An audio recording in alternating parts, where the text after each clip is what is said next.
Emma's bare feet left bloody prints across the diner floor.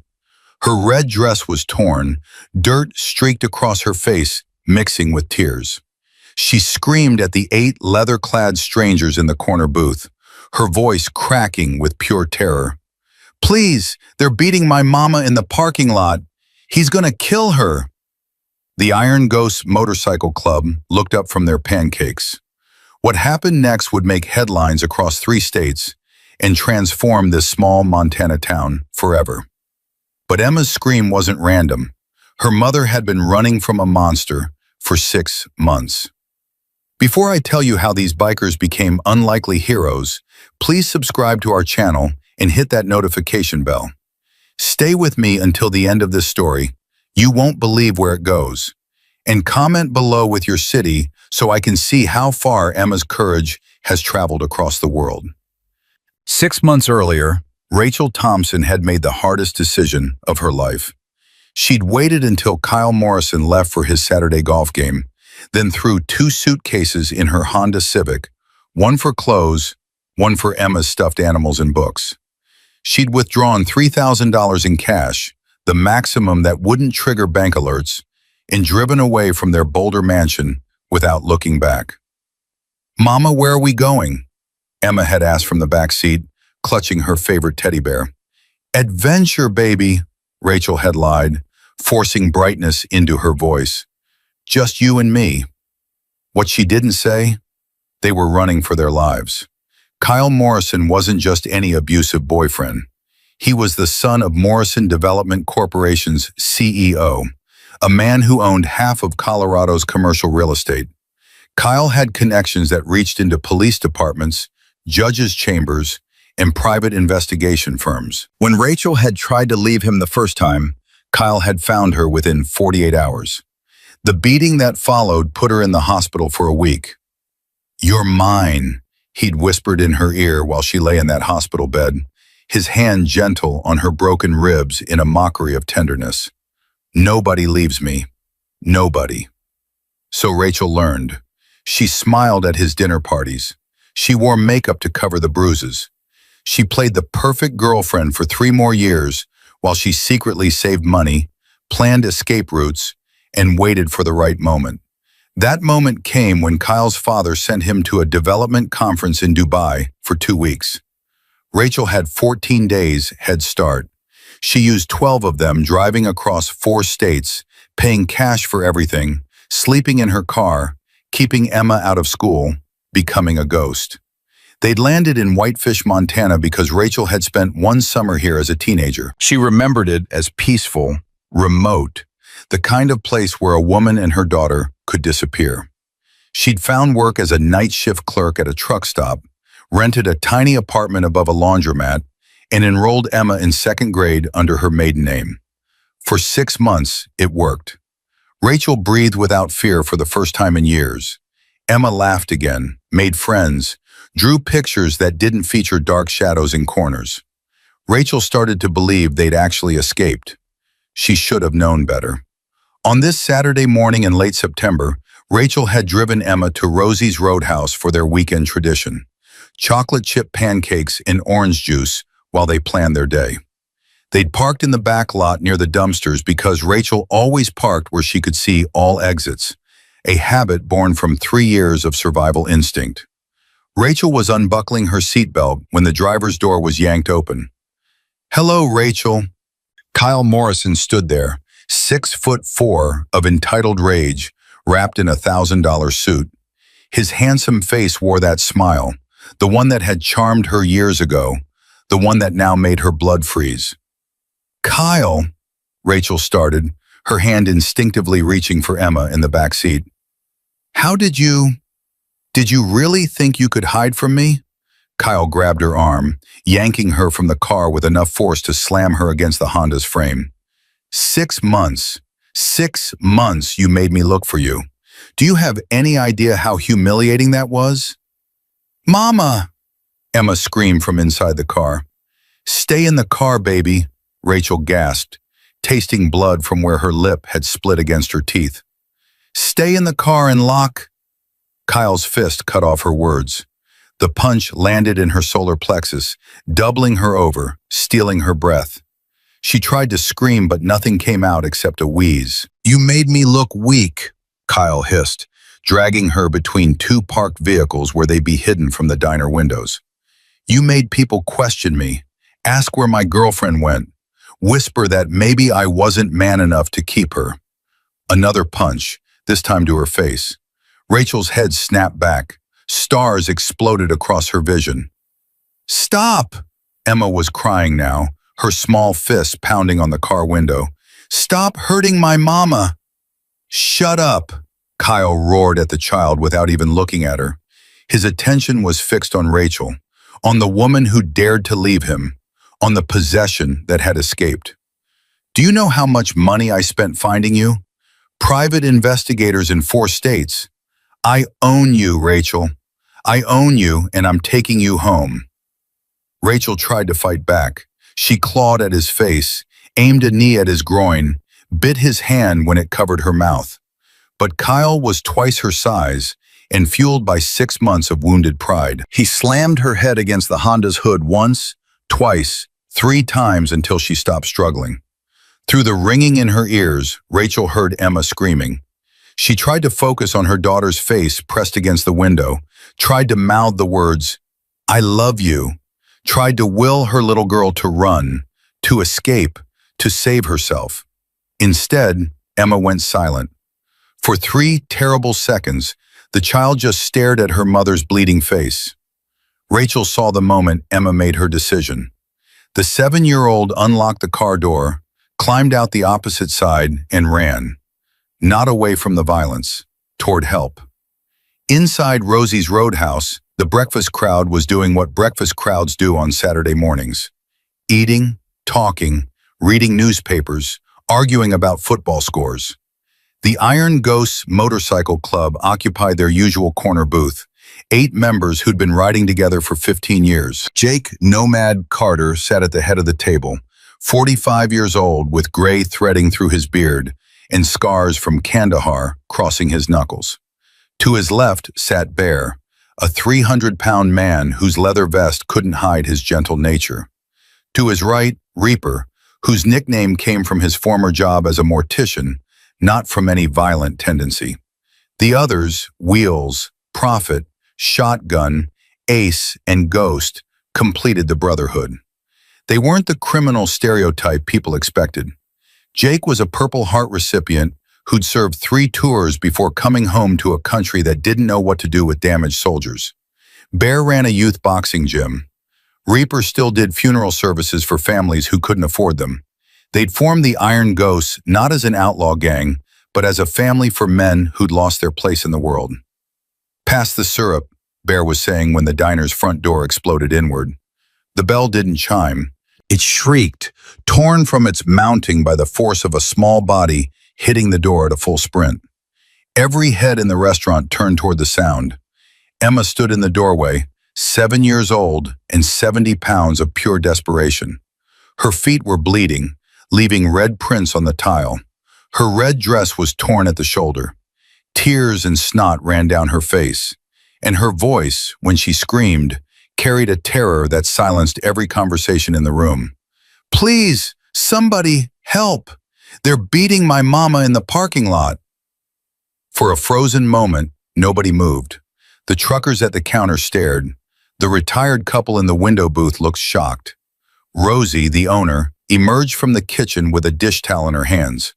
Then Emma's eyes locked onto the corner booth, onto 8 men in leather vests with patches that read, "Iron Ghosts MC."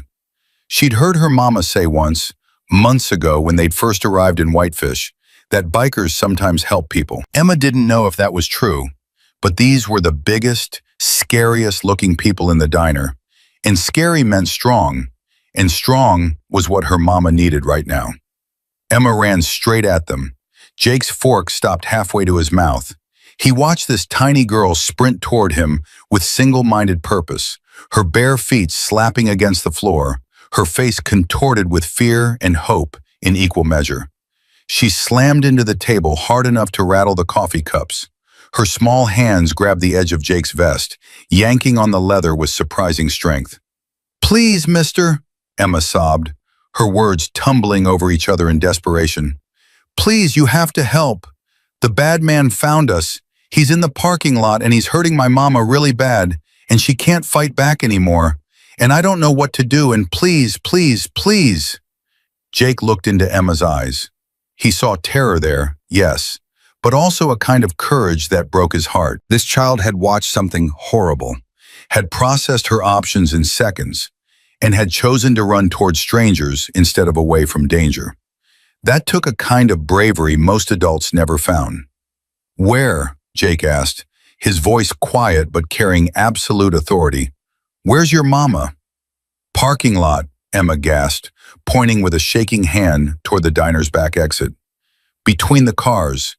The man is really big and mama's not moving anymore, and there's blood and… Jake was already moving.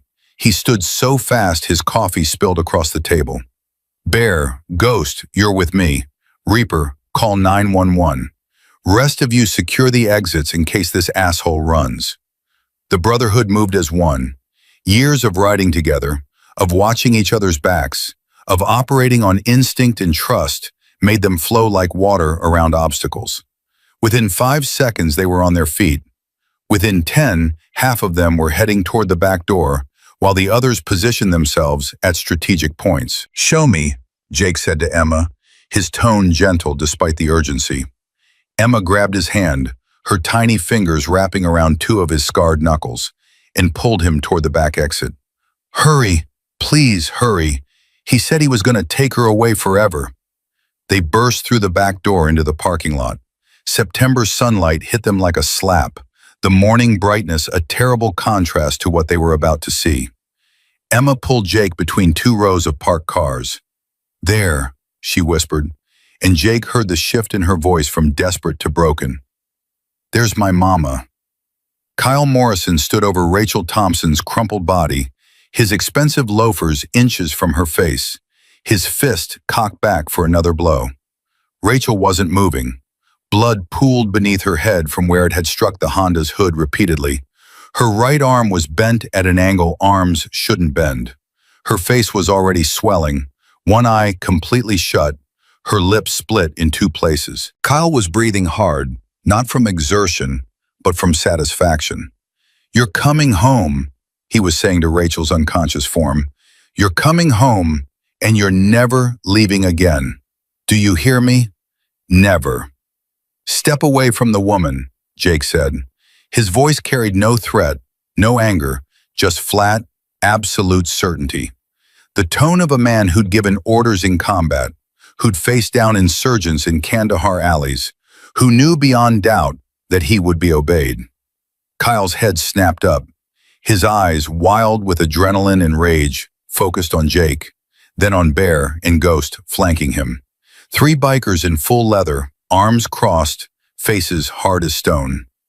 This is none of your business, Kyle snarled, but Jake heard the uncertainty creeping into his voice. This is between me and my girlfriend. Domestic situation. Walk away. She's not your girlfriend, Emma said, her small voice cutting through the tension like a knife. She'd moved to stand beside Jake, and her presence there, this child facing down the monster who'd terrorized her and her mother, made something cold and dangerous settle in Jake's chest. Mama said you're not her boyfriend anymore. Mama said we were free. Kyle's face twisted with contempt. Shut your mouth, you little… Don't, Jake interrupted, and this time there was an edge to his voice sharp enough to draw blood. Don't even think about finishing that sentence. Bear had moved quietly to check on Rachel. His massive hands, so capable of violence, were gentle as he felt for her pulse. She's alive, he called out, unconscious, breathing shallow, needs an ambulance now. Already on the way, Reaper shouted from the diner's back door. Kyle looked from Jake to Bear to Ghost, calculating odds. He was a big man, 6'4", probably 240, built from expensive gym memberships and personal trainers. But he was 1, and they were 3. And something in their stillness, their absolute calm in the face of violence, told him these weren't men who fought in gyms. Do you know who I am? Kyle switched tactics, pulling out his phone with one hand while the other stayed clenched in a fist. My father owns half this county. I'll have you arrested for assault, for interfering, For what? Jake asked. We haven't touched you.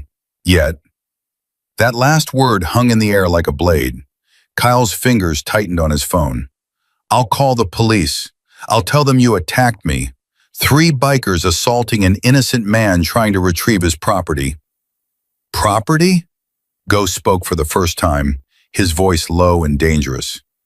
Did you just call that woman property? That's what she is, Kyle said, and the mask slipped completely. The handsome face twisted into something ugly, something that had always been there beneath the expensive suits and country club membership. I paid for her. For 3 years I put a roof over her head, food in her mouth, clothes on her back. She owes me. She belongs to me. Jake had seen a lot of evil in his life. He'd seen it in the eyes of Taliban fighters who thought God justified their cruelty. He'd seen it in the faces of commanding officers who ordered airstrikes on villages. He'd seen it in mirrors, in dark moments when the war followed him home, and whispered that violence was the only thing he'd ever be good at. But this was different. This was evil wrapped in privilege, cruelty disguised as ownership, violence justified by entitlement. This was a man who'd never faced consequences for his actions, who'd never been told no, who genuinely believed that money and power made him exempt from basic human decency. Here's what's going to happen, Jake said, his voice still eerily calm. You're going to stand very still. You're not going to touch your phone. You're not going to move toward that woman or her daughter. And you're going to wait for the police to arrive. Do you understand? Kyle laughed, actually laughed. Or what? You'll beat me up? 3 against 1? That'll look great when the cops show up. Motorcycle gang assaults businessman trying to... Jake moved. 1 step forward. 1 punch. Clean, precise, no wasted motion. His fist connected with Kyle's jaw with a sound like a branch snapping. Kyle's eyes rolled back and he dropped, his expensive phone clattering across the asphalt, his body following it down with all the grace of a sack of concrete hitting dirt. You asked, Jake said to Kyle's unconscious form, then louder to Bear. How's the woman? Still breathing, but she needs help fast, Bear called back. He'd positioned himself between Rachel and Kyle, his bulk a living shield. Head trauma for sure, maybe broken ribs. This wasn't a fight, Jake. This was attempted murder. Sirens wailed in the distance, growing louder. Emma stood frozen, staring at Kyle's motionless body, then at her mother, then at Jake. Her face was doing complicated things, cycling through fear and relief and confusion and something that looked almost like hope. Is he dead? Emma whispered. No. Jake knelt down to her level, making himself small, non-threatening despite what she'd just seen him do. He's just sleeping, and when he wakes up, the police will be here. He can't hurt your mama anymore. Not today. Not ever? Emma asked, and the question carried more weight than any 7-year-old should have to bear. Jake wanted to promise her that, wanted to tell this brave little girl that the monster was slain, the nightmare ended, the story over. But he'd learned in Afghanistan not to make promises he couldn't keep. Not if I can help it, he said instead, and held out his hand. Emma took it. Sheriff Tom Bradley arrived 3 minutes later with 2 deputies and an ambulance. He was 62 years old, 30 years in law enforcement, and he'd seen most of what humanity had to offer in terms of depravity. But even he stopped short when he took in the scene. An unconscious man in a suit, a battered woman being loaded onto a gurney, 8 bikers standing watch, and a little girl with bloody feet holding a motorcycle club sergeant-at-arms' hand like a lifeline. Jake, Bradley said, his tone carefully neutral. Want to tell me what happened here?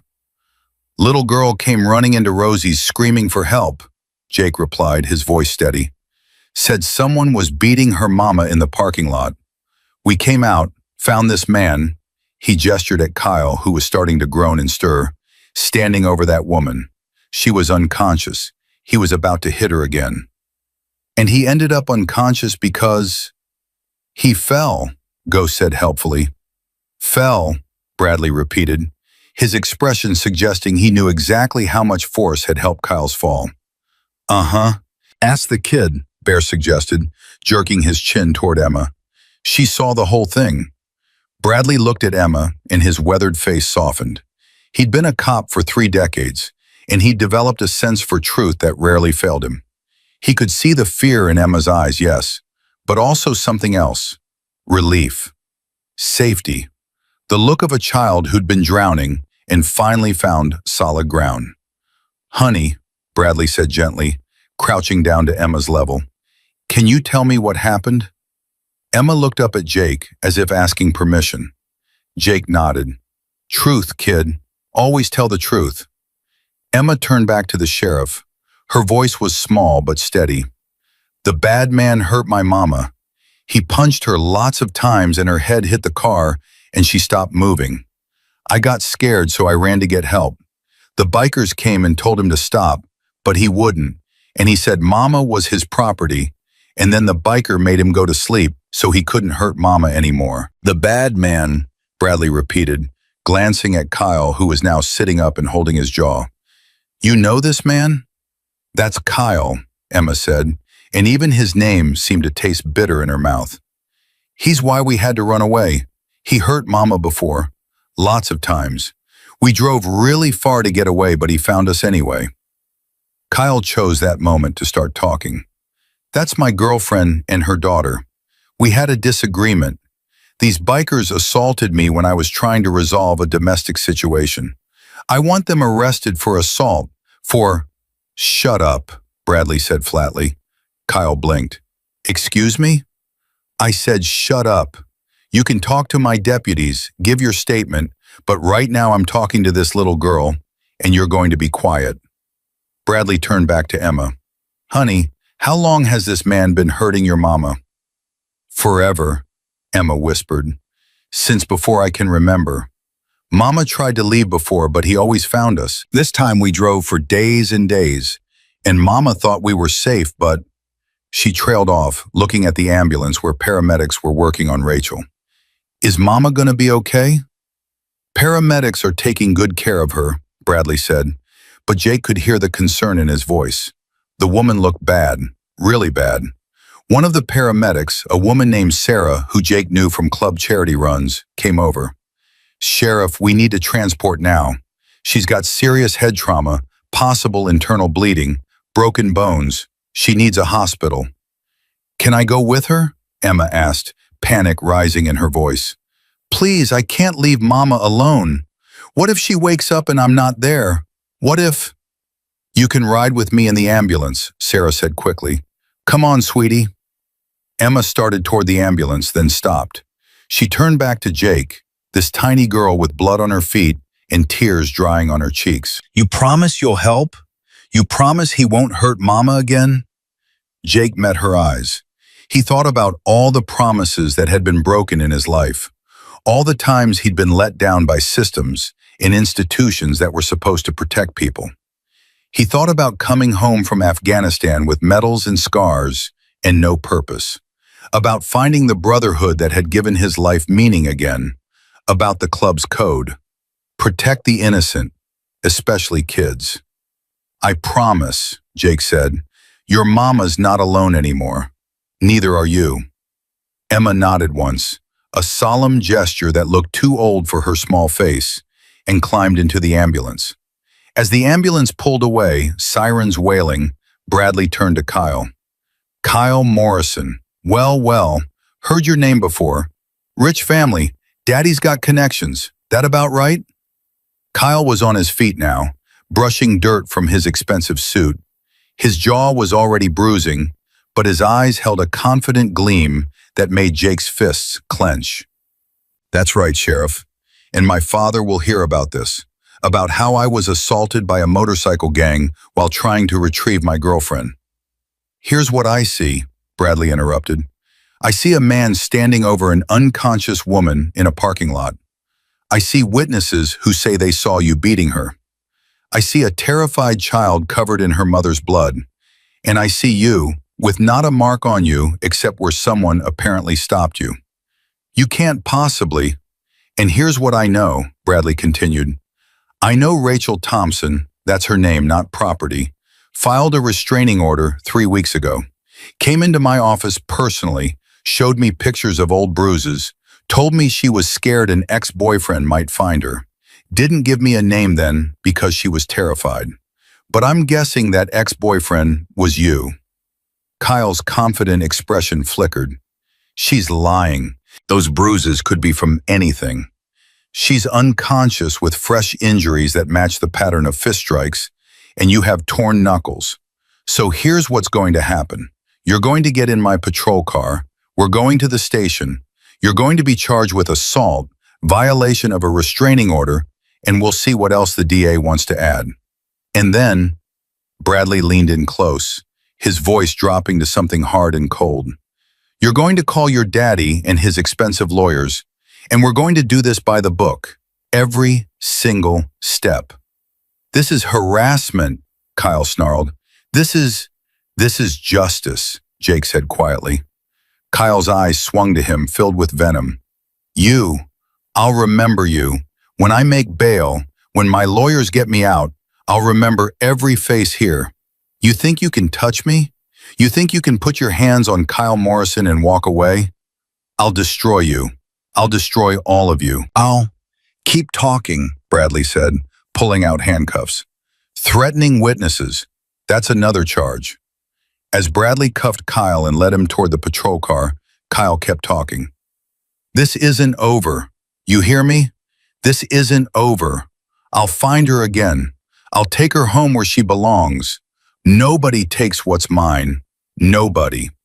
The patrol car door slammed shut, cutting off his threats. Bradley walked back to where Jake and the others stood. He looked tired, like a man who'd seen this scene play out too many times with too few happy endings. Off the record, Bradley said, that woman and her kid are in serious danger. Morrison family has money and connections. If his lawyers are half as good as his daddy's reputation suggests, he'll make bail within 24 hours. And men like that don't learn. They escalate. What are you saying, Sheriff? Jake asked.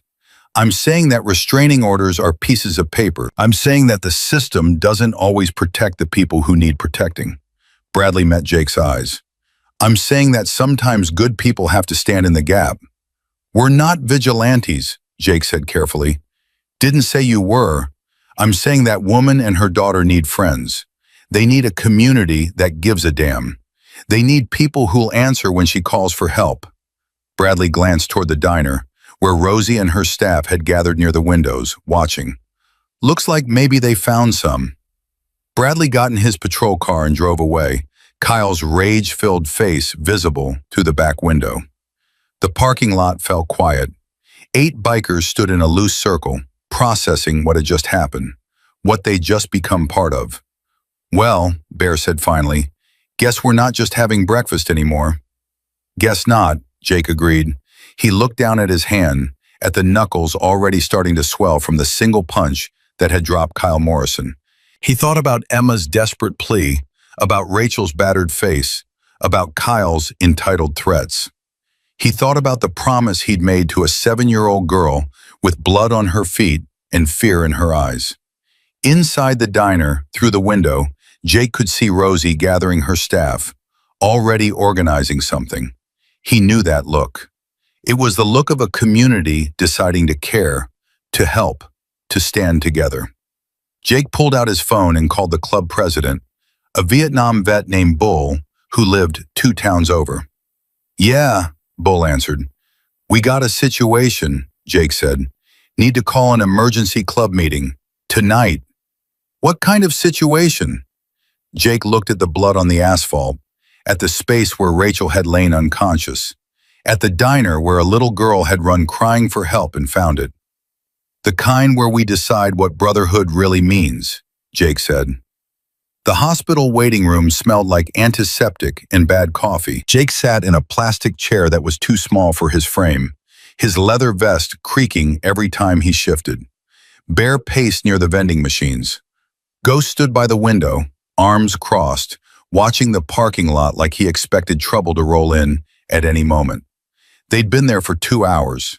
Emma was somewhere beyond those double doors with her mother. The rest of the club had dispersed to handle logistics. Reaper was pulling together medical contacts. Wheels was checking on Rachel's apartment to secure her belongings. Shotgun was doing what Shotgun did best, gathering intelligence on Kyle Morrison and his family. Jake's phone buzzed. Bull, the club president. "Talk to me," Bull said without preamble. "Woman's in surgery, subdural hematoma, 3 broken ribs, fractured cheekbone, internal bleeding. Kid's unhurt physically but traumatized as hell." Jake kept his voice low. "Guy who did it is Kyle Morrison. Ring any bells?" The pause on Bull's end told Jake everything. "Morrison Development Corporation? That's the one. Daddy's James Morrison. Owns half the commercial real estate in Colorado. Has political connections that reach into judges' offices and police departments. Son's got a history of violence we're still uncovering." "Christ," Bull muttered, "and we just punched him in the face. He was standing over an unconscious woman about to kill her. What would you have done?" "Same damn thing. But Jake, if this family has the kind of reach you're saying..." "I know, which is why I'm calling an emergency meeting. Tonight. We need to decide as a club what we're doing here. This isn't just about one rescue. This is about whether we're willing to stand between a powerful man and the woman he's hunting. You already made that choice when you hit him." "I made my choice. Now the club needs to make theirs." Bull was quiet for a moment. Jake could hear him thinking, weighing consequences, calculating risks. Finally, 7 o'clock, clubhouse. "I'll make the calls." "Thanks, Bull. Jake, that little girl, she okay?" Jake thought about Emma's bloody feet, her desperate grip on his vest, her small voice asking if the bad man was dead. "No, but maybe we can help with that." He hung up just as the double doors swung open. A doctor emerged, still in surgical scrubs, pulling off her mask. She was young, maybe 35, with dark circles under her eyes that spoke of a long shift. "Family of Rachel Thompson?" she called. Jake stood. "We're the closest thing right now. How is she?" The doctor looked at his leather vest, at Bear's intimidating bulk, at Ghost's scarred face. Jake saw her doing the calculation. Biker stereotypes versus the fact that they were the only ones here for this woman. "She's alive," the doctor said, and Jake heard the unspoken "barely" in her tone. "We repaired the subdural hematoma, set the ribs, stabilized the internal bleeding. She's lucky. Another few minutes of that beating, and we'd be having a very different conversation." "Can we see her?" Bear asked. "She's in recovery. Won't be awake for several hours. But her daughter, Emma, she's been asking for you. The nurse said Emma won't calm down. Keeps saying she needs to talk to the bikers who saved Mama." "Take us to her," Jake said. They found Emma in a small consultation room, sitting in a chair with her feet bandaged, wearing hospital scrubs because her red dress had been too blood-soaked to save. A child psychologist sat nearby, a kind-faced woman named Dr. Stevens, who'd been trying unsuccessfully to get Emma to talk. When Emma saw Jake, she launched herself out of the chair. He caught her, this tiny girl wrapping her arms around his waist, her face pressed into his leather vest, her whole body shaking with sobs she'd been holding back. "Mama's alive?" Emma asked, her voice muffled. "She's alive. She's in surgery, but the doctor says she's going to be okay." "And the bad man? Is he in jail?" Jake knelt down, bringing himself to Emma's eye level. This was the hard part, the part where he had to tell a 7-year-old that monsters didn't always stay caged. "He's in jail right now. But Emma, I need you to understand something. Kyle comes from a very rich family. They have lawyers, expensive ones, who might get him out on bail. That means..." "He'll come back," Emma whispered. "He always comes back. That's why we had to keep running. Mama tried to get away before, but he always found us." Dr. Stevens leaned forward. "Emma's been telling me about the pattern. This is the sixth time Rachel has attempted to leave. Every previous attempt ended with Kyle tracking her down within days. How? Ghost asked. How does he keep finding them? Money buys a lot of information, Dr. Stevens said. Private investigators, credit card traces, phone records. Rachel told Emma they had to use cash for everything. No phones, no credit cards. They were essentially living off the grid. For 6 months, Jake said. They made it 6 months this time. Until today, Emma said, and the defeat in her voice broke something in Jake's chest. He said he'd always find us. He said Mama belonged to him forever. Is that true? Can somebody own somebody else? The question hung in the air. Jake looked at Bear, at Ghost, at Dr. Stevens. How did you explain to a child that the world was broken, that evil sometimes wore expensive suits, that justice didn't always arrive in time? No, Jake said finally, his voice firm. Nobody owns anybody. Your mama is her own person. You're your own person. Kyle Morrison can say whatever he wants, but he's wrong. Then why does he keep hurting her? Why do the police let him? Because the system isn't perfect, Jake said, choosing honesty over comfort. Because men like Kyle have money and power, and they use it to get away with bad things. But here's what I promise you. He's not going to hurt your mama again, not while we're around. Emma looked at him with eyes too old for her face. You can't always be around. You have to sleep. You have to go home. And when you're gone, he'll come. She was right. Terrifyingly, heartbreakingly right. Then we'll figure something out, Jake said. But you're not alone anymore. Your mama's not alone. Understand? Emma nodded, but Jake could see she didn't quite believe him. Why would she? Every adult in her life had failed to protect her mother.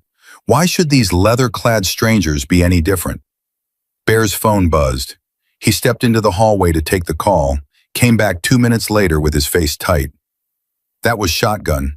Kyle Morrison made bail 3 hours ago. The room went cold. 3 hours? Jake's voice was deadly quiet. He beat a woman nearly to death this morning, and he's already out? Daddy posted $100,000 like it was pocket change. Judge set conditions. No contact with Rachel or Emma, surrendering passport, GPS monitoring, but he's out. Dr. Stevens' face had gone pale. You need to inform hospital security. If he shows up here, he won't, Ghost said, but his hand had moved to his phone. He's not that stupid. You don't know him, Emma whispered. He thinks rules don't apply to him. He told Mama once that money makes you invisible to consequences. Jake pulled out his phone and called Sheriff Bradley. The sheriff answered on the second ring. I know, Bradley said before Jake could speak. Judge Marcus set bail. I argued against it, presented the violence, the stalking pattern, everything. Morrison's lawyer called it a domestic disagreement and painted Rachel as an unstable ex trying to deny Kyle access to his family.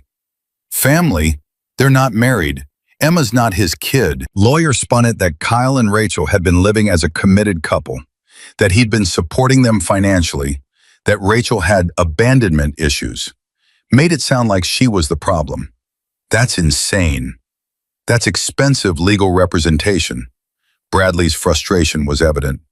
Jake, I'm doing everything by the book here, but the book is written to favor people with resources.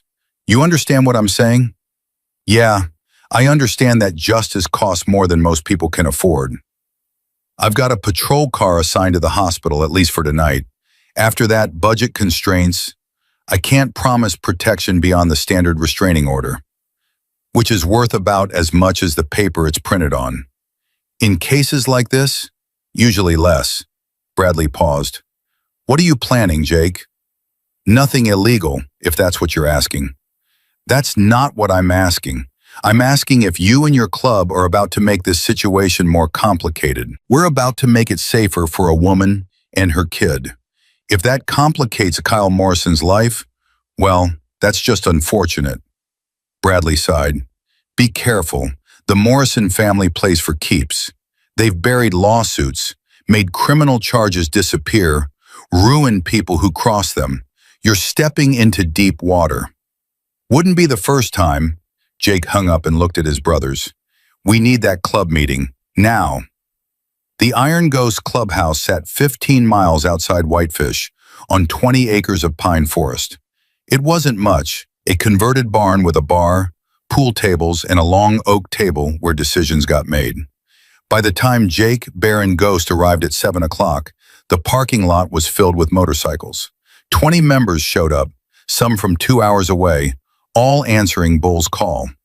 Bull sat at the head of the table, 68 years old with white hair and scars from Da Nang covering his forearms. He'd founded the Iron Ghosts 30 years ago as a brotherhood for veterans who couldn't find their place in civilian life.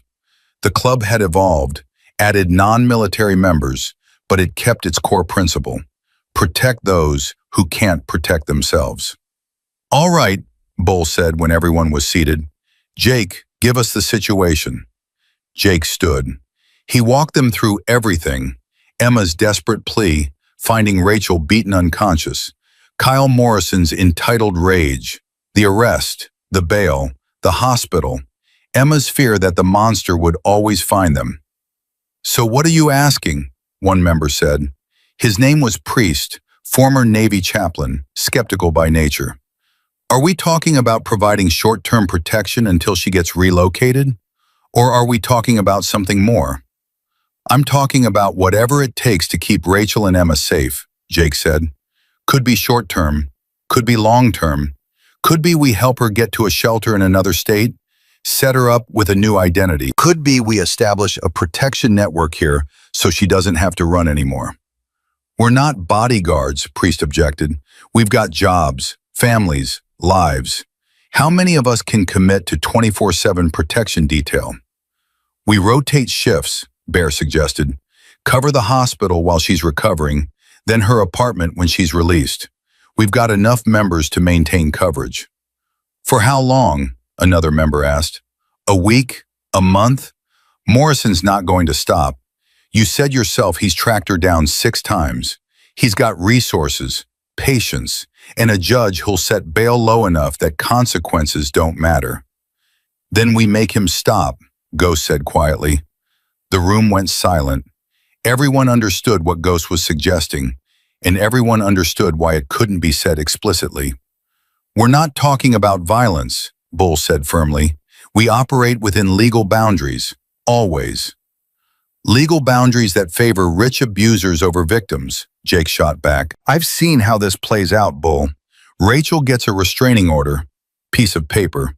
Kyle violates it, gets arrested, makes bail again. Cycle repeats until one day he doesn't just beat her, he kills her. And Emma either watches or ends up in foster care with a lifetime of trauma.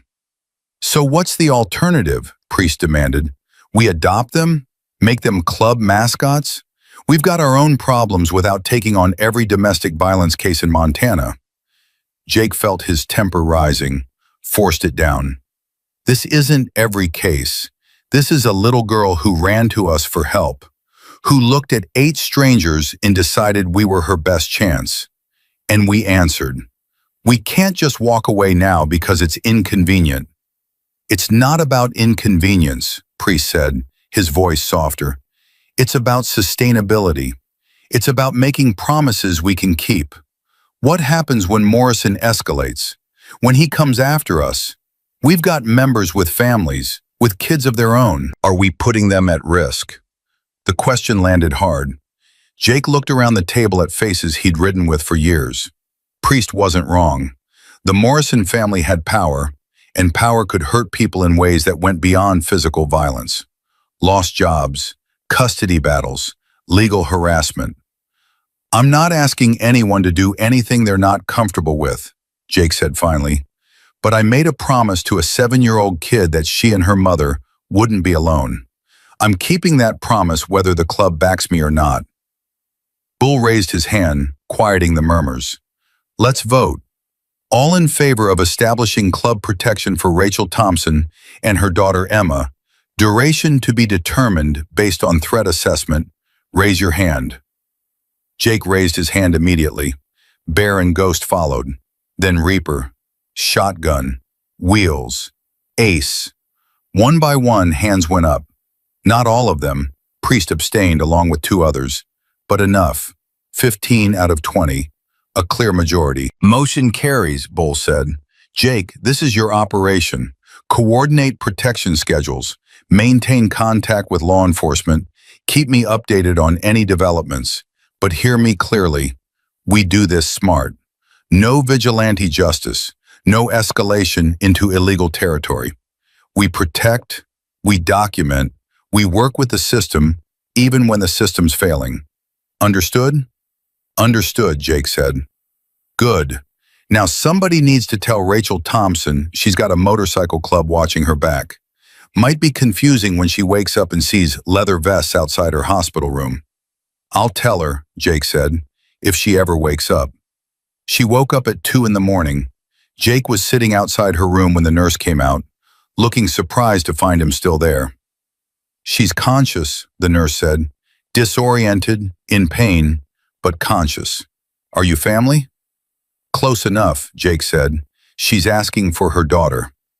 Emma's with a foster care social worker temporarily. Hospital policy. Kid can't stay overnight without a legal guardian present. And Rachel's in no condition to provide supervision. The nurse's expression softened. Poor thing. That little girl didn't want to leave her mother's side. Can I see Rachel? Just for a minute? I need to tell her Emma's safe. The nurse hesitated, then nodded. 5 minutes, she needs rest. Rachel Thompson looked small in the hospital bed. Her face was swollen beyond recognition. One eye completely shut, the other barely open. Tubes ran from her arms. A monitor beeped steadily, tracking her heartbeat. When Jake entered, that one good eye focused on him with sudden fear. It's okay, Jake said quickly, raising his hands. I'm Jake. I'm one of the bikers who helped you this morning. Emma ran to us at Rosie's diner. The fear didn't completely leave Rachel's face, but it shifted, changed. Emma, where is she? Is she hurt? Did he? Emma's fine, not a scratch on her. She's brave as hell, your daughter. Ran straight into a diner full of strangers and demanded we help. That took guts. Rachel's good eye filled with tears. They spilled over, running down her bruised cheeks. He found us. I thought, 6 months. I thought maybe, how did he find you? I don't know. We were so careful. Cash only, no phones. I changed my name. But Kyle's father has money, connections. He probably hired private investigators, hacked into databases. She trailed off, exhausted by the effort of speaking. Kyle made bail, Jake said, deciding honesty was better than protection from the truth. Posted it this afternoon. He's out. Rachel's monitor started beeping faster. Her breathing became rapid, panicked. No, he can't be. He was going to kill me. He said if he couldn't have me, nobody could. He's going to come here. He's not getting anywhere near you, Jake interrupted. There's a patrol car outside. Hospital security's been briefed. And my club, the Iron Ghosts, we're setting up protection. You're not alone in this. You don't understand. Kyle doesn't stop. His family is powerful. They make problems disappear. People who cross them lose their jobs, their houses, their kids. You can't protect me from that. Nobody can. We're going to try. Rachel looked at him with her one functional eye, and Jake saw something in that look. Not hope exactly, but maybe the faintest possibility of hope. The desperate look of someone who'd been drowning for so long that even a glimpse of shore seemed impossible. Why? She whispered. You don't know me. Emma's a stranger to you. Why would you risk going against the Morrison family? Jake thought about how to answer that. He could talk about the club's code, about protecting the innocent. He could mention his time in Afghanistan, about learning that some battles were worth fighting, even when you were outnumbered. He could explain that sometimes you look into a kid's terrified eyes and something in you refuses to walk away. Instead, he said, your daughter asked me to help. I told her I would. I keep my promises. Rachel started crying again, but different this time. Not fear, relief, grief, gratitude, all mixed together in a sound that was almost too painful to hear. Thank you, she managed between sobs. Thank you. Rest, Jake said. We've got you now. He stepped into the hallway just as his phone buzzed. Shotgun. Talk to me, Jake answered. You need to hear this. I've been digging into Kyle Morrison's history. Guy's been arrested 4 times in the past 8 years. Assault, stalking, domestic violence. All charges dropped or pled down to nothing. Money bought him out. That's the thing, it's not just money. His father has connections to judges, DAs, police chiefs. I found sealed court records from 3 different women who filed restraining orders against Kyle. All 3 cases disappeared from the system, like they never existed. How is that even possible? When you own enough of the system, you can make anything disappear. But here's the really bad news. One of those women ended up in the hospital with injuries worse than Rachel's. She survived but left the state immediately after. Another woman, Jake, she disappeared entirely. No death record, no forwarding address, no digital footprint after her last restraining order filing. Jake's blood ran cold. You're saying Morrison might have killed someone? I'm saying we're not dealing with a regular abuser who loses his temper. This is calculated, systematic, enabled by family power. And Rachel's not the first victim. She's just the first one who had someone willing to fight back. Has anyone told Sheriff Bradley? Can't. These are sealed records I access through, let's call them unofficial channels. Can't present evidence I'm not supposed to have. Jake closed his eyes, leaning against the hospital wall. They weren't just protecting Rachel from an abusive ex-boyfriend. They were taking on a family with the power to erase people, to manipulate the legal system, to make consequences disappear. Keep digging, Jake said. Find anything usable, anything that can put Kyle away without revealing your sources. Already on it, but Jake, watch your back. The Morrisons don't just attack victims, they go after anyone who helps them. Jake hung up and looked through the window into Rachel's room.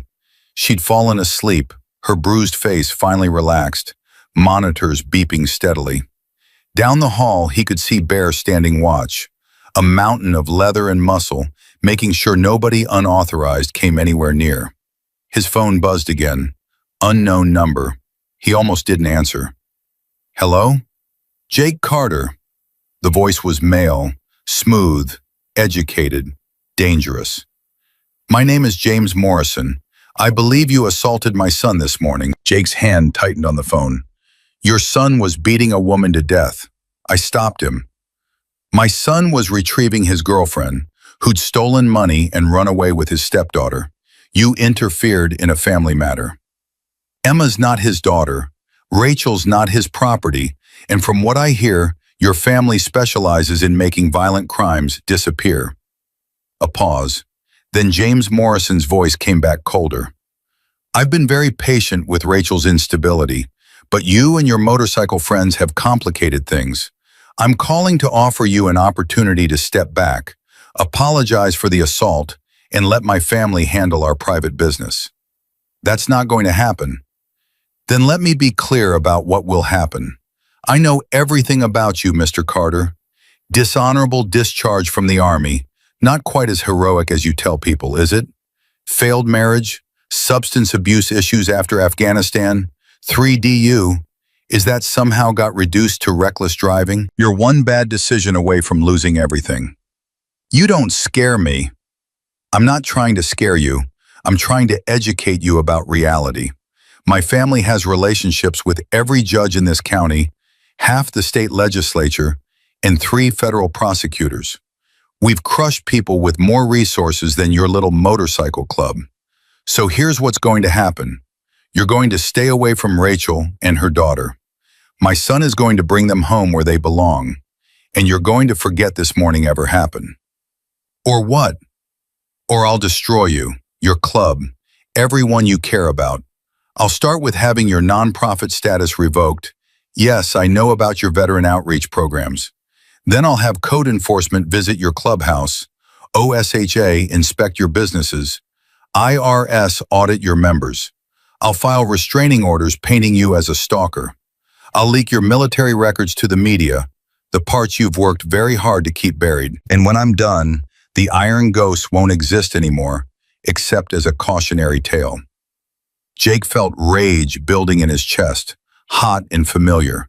The same rage that had gotten him in trouble in Afghanistan, that had destroyed his marriage, that he'd spent 15 years learning to control. You done? Jake asked quietly. I'm giving you one chance to walk away. Then hear me clearly. Your son is a monster. Your family enables his violence. And I don't care how many judges you own or how much money you have. Rachel and Emma are under our protection now. Touch them, threaten them, come anywhere near them, and you'll find out that some people can't be bought or intimidated. Noble speech. Let's see how noble you feel when you're bankrupt and in prison. The line went dead. Jake stood in the hospital corridor, his phone still pressed to his ear, James Morrison's threats echoing in his head. He'd known this would get complicated. He hadn't quite realized how deep the water was, or how powerful the current pulling them under. Bear appeared at his elbow. You okay? That was Kyle's father. Just promise to destroy the club if we don't walk away. We walking away? Jake looked through the window at Rachel, at this woman who'd run for 6 months and finally run out of places to hide. He thought about Emma's desperate plea, her bloody feet, her question about whether bad men ever truly left. No, Jake said, we're not. Bear waited until Jake lowered his phone before speaking again. What do we do about Morrison's threats?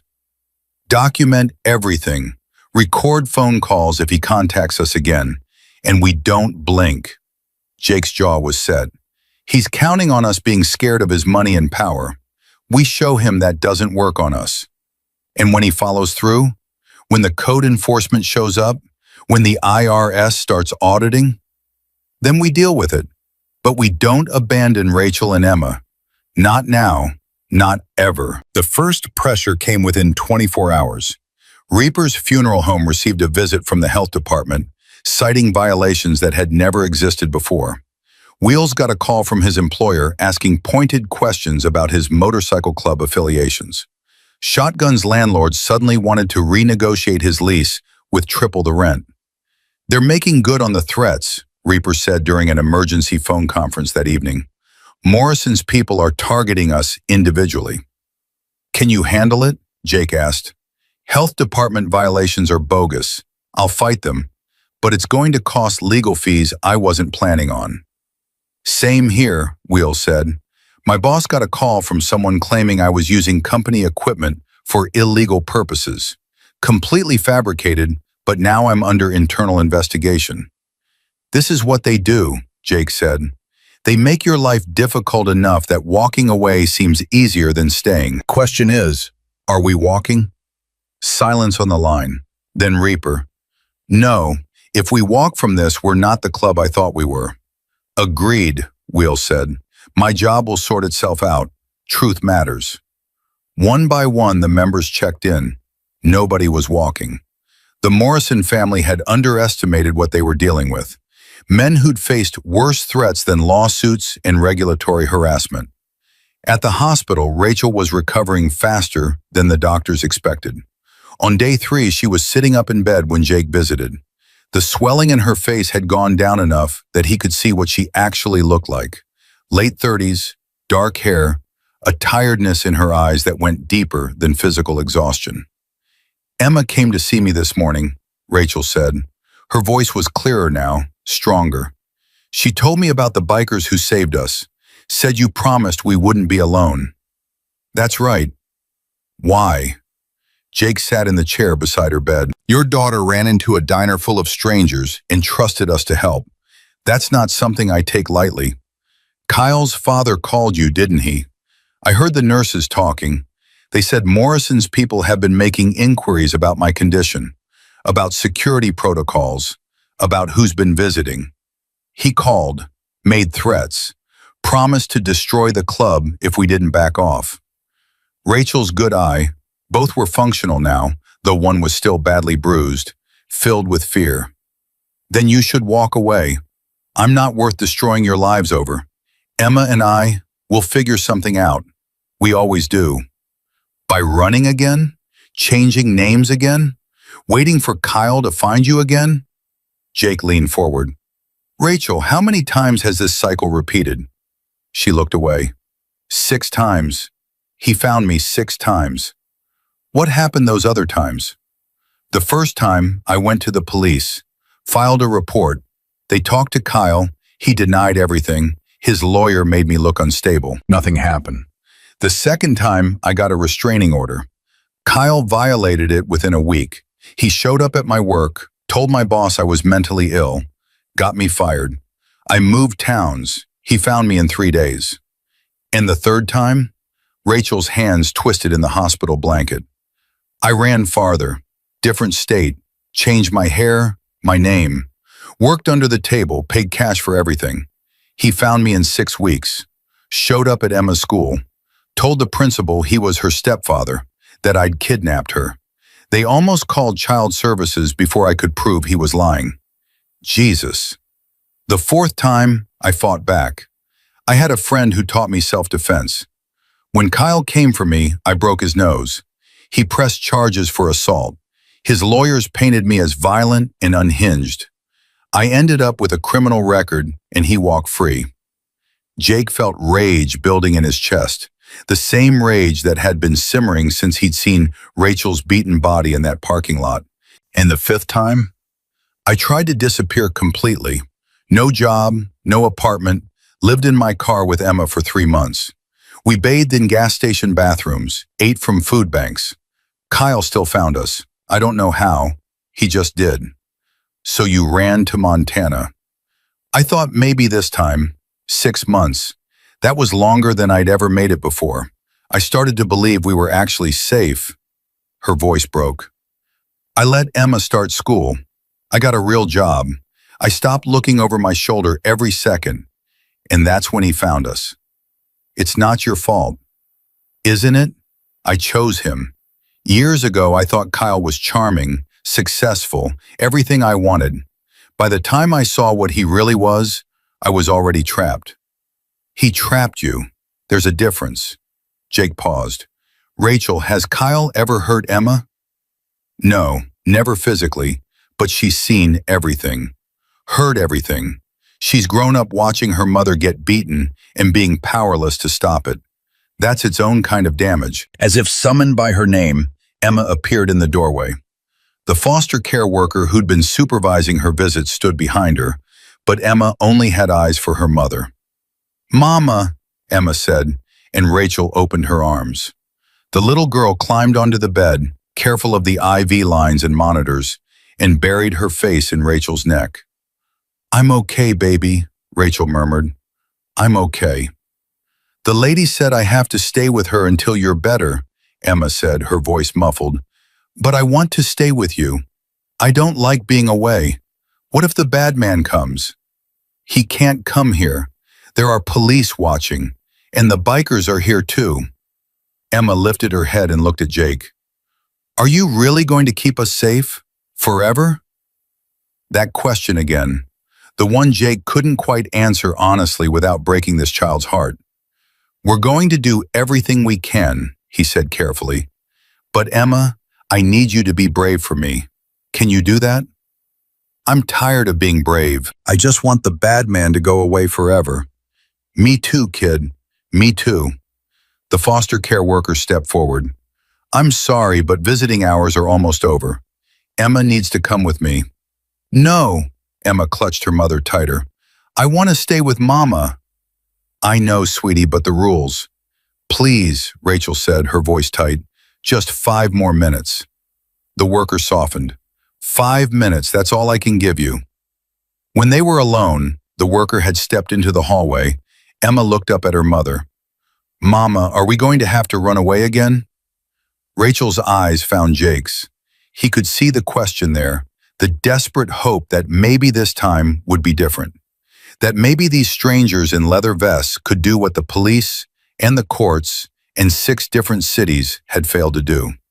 "No, baby," Rachel said finally. "We're not running anymore."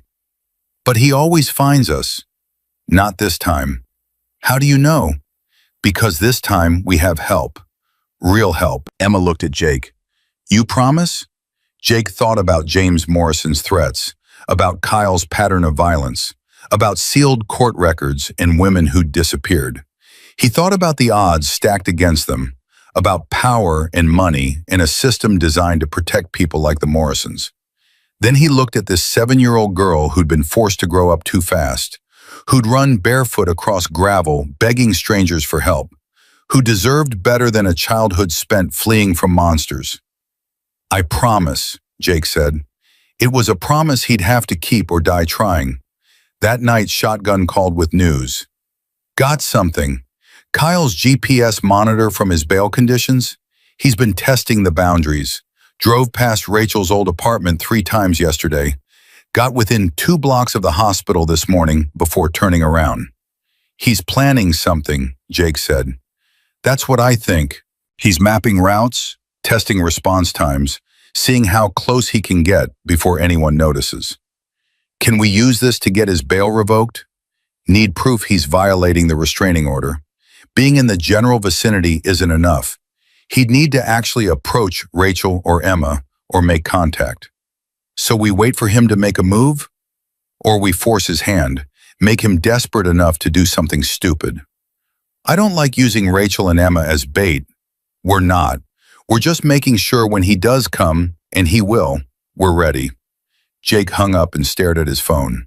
They were walking a knife's edge between protection and provocation, between keeping Rachel safe and pushing Kyle into an action that would finally put him away for good.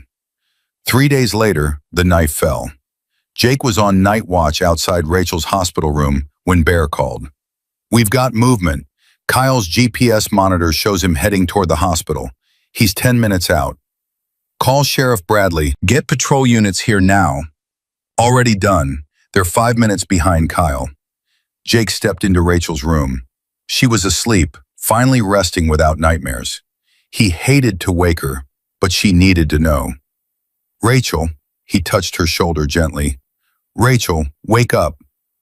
Her eyes snapped open, immediately alert. Years of surviving abuse had trained her to wake fast. "What's wrong?" "Kyle's coming. He's on his way here. Police are coming too, but he's got a head start." Rachel sat up, her hands already shaking. "Emma, where's Emma?" "Still with the Foster family. She's safe." "He doesn't want me. He wants her.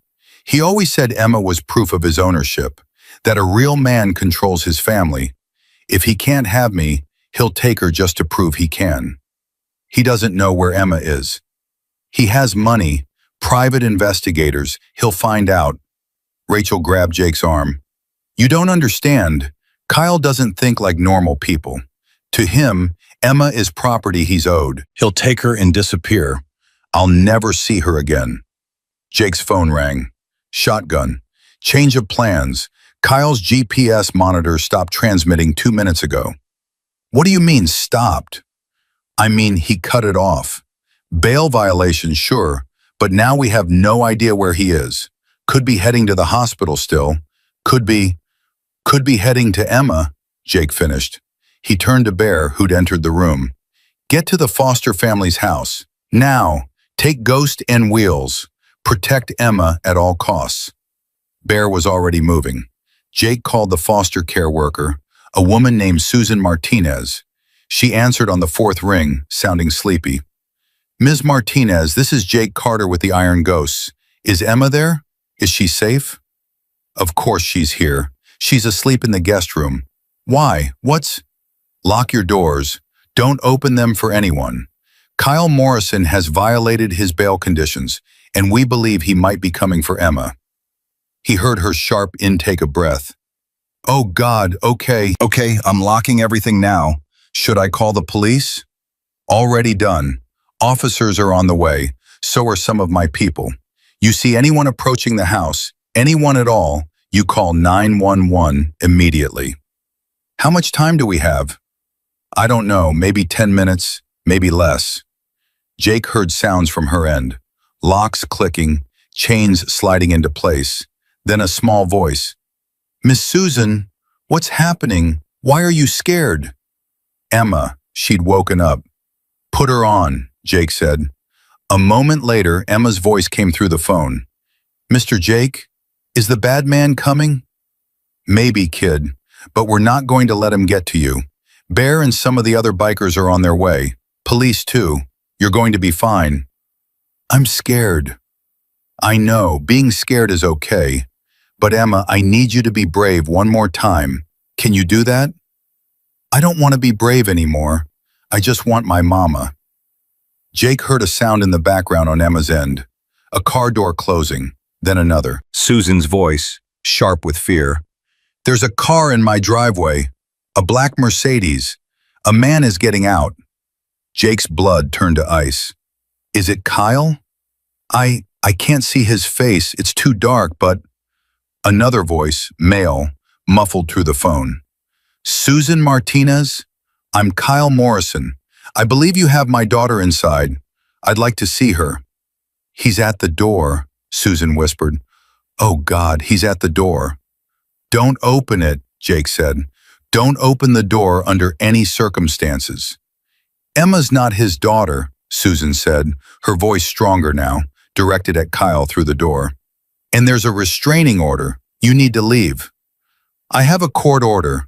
Kyle's voice was smooth, reasonable, the voice of an educated man accustomed to getting his way. "My lawyer obtained emergency custody this afternoon. I'm within my legal rights." "That's a lie," Jake said. "Susan, he's lying. There's no court order. He's in violation of bail right now." Susan repeated Jake's words through the door. Kyle's voice changed, lost its reasonableness. "Open this door or I'll break it down. That's my daughter and I'm taking her home." "Police are on the way," Susan said. "I'll be gone before they arrive. You're just a foster parent, Miss Martinez, a temporary guardian. You have no legal authority to keep a father from his child." "Emma's not his child," Jake said into the phone. "Tell him that. Make him say what he really wants." "Emma's not your child," Susan repeated. "She's mine by right of commitment. I raised her for 3 years. I fed her, clothed her, provided for her. That makes her mine more than biology ever could." Emma's voice, small and terrified. "Miss Susan, don't let him take me. Please don't let him take me." Jake was already running. He hit the hospital corridor at a sprint, his boots echoing off the walls. "Hold on, Emma, I'm coming." "Where are you?" Susan asked. 15 minutes away. Bear's closer, maybe 5 minutes. You need to hold that door for 5 minutes." "He's trying the handle. Oh God, he's going to break the window." The sound of glass shattering came through the phone. Emma screamed. Susan was shouting something. Then Kyle's voice, triumphant. "There's my girl. Come to me, Emma. We're going home." "No!" Emma's scream was primal, terrified. "Get away from me! Get away!" "Stop fighting me. You belong with family, not with strangers." The phone clattered, bounced. Jake heard struggling, Emma crying, Susan yelling for Kyle to stop. Then a new sound, motorcycles. Multiple engines roaring to life, tires squealing. Bear's voice, loud and clear. "Step away from the child." "This is a family matter," Kyle said, but Jake heard the uncertainty now. "You have no authority. We've got all the authority we need.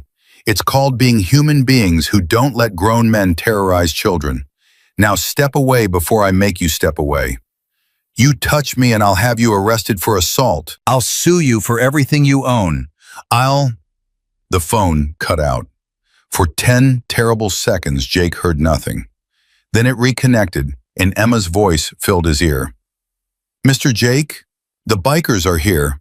The big one, Bear, he's standing between me and the bad man. The bad man is yelling, but Bear's not moving." "Good. Emma, you stay behind Bear. Don't come out until the police arrive." "The bad man is saying bad words. He's really angry. He's getting back in his car." "Is he leaving?" "No, he's talking on his phone. He looks, he looks like he's planning something. Jake heard sirens in the background. Finally, the police were arriving. Emma, hand the phone to Bear. A moment later, Bear's gravelly voice. He's trapped now. Police are blocking the driveway. He's not getting out of this. Don't let him near Emma.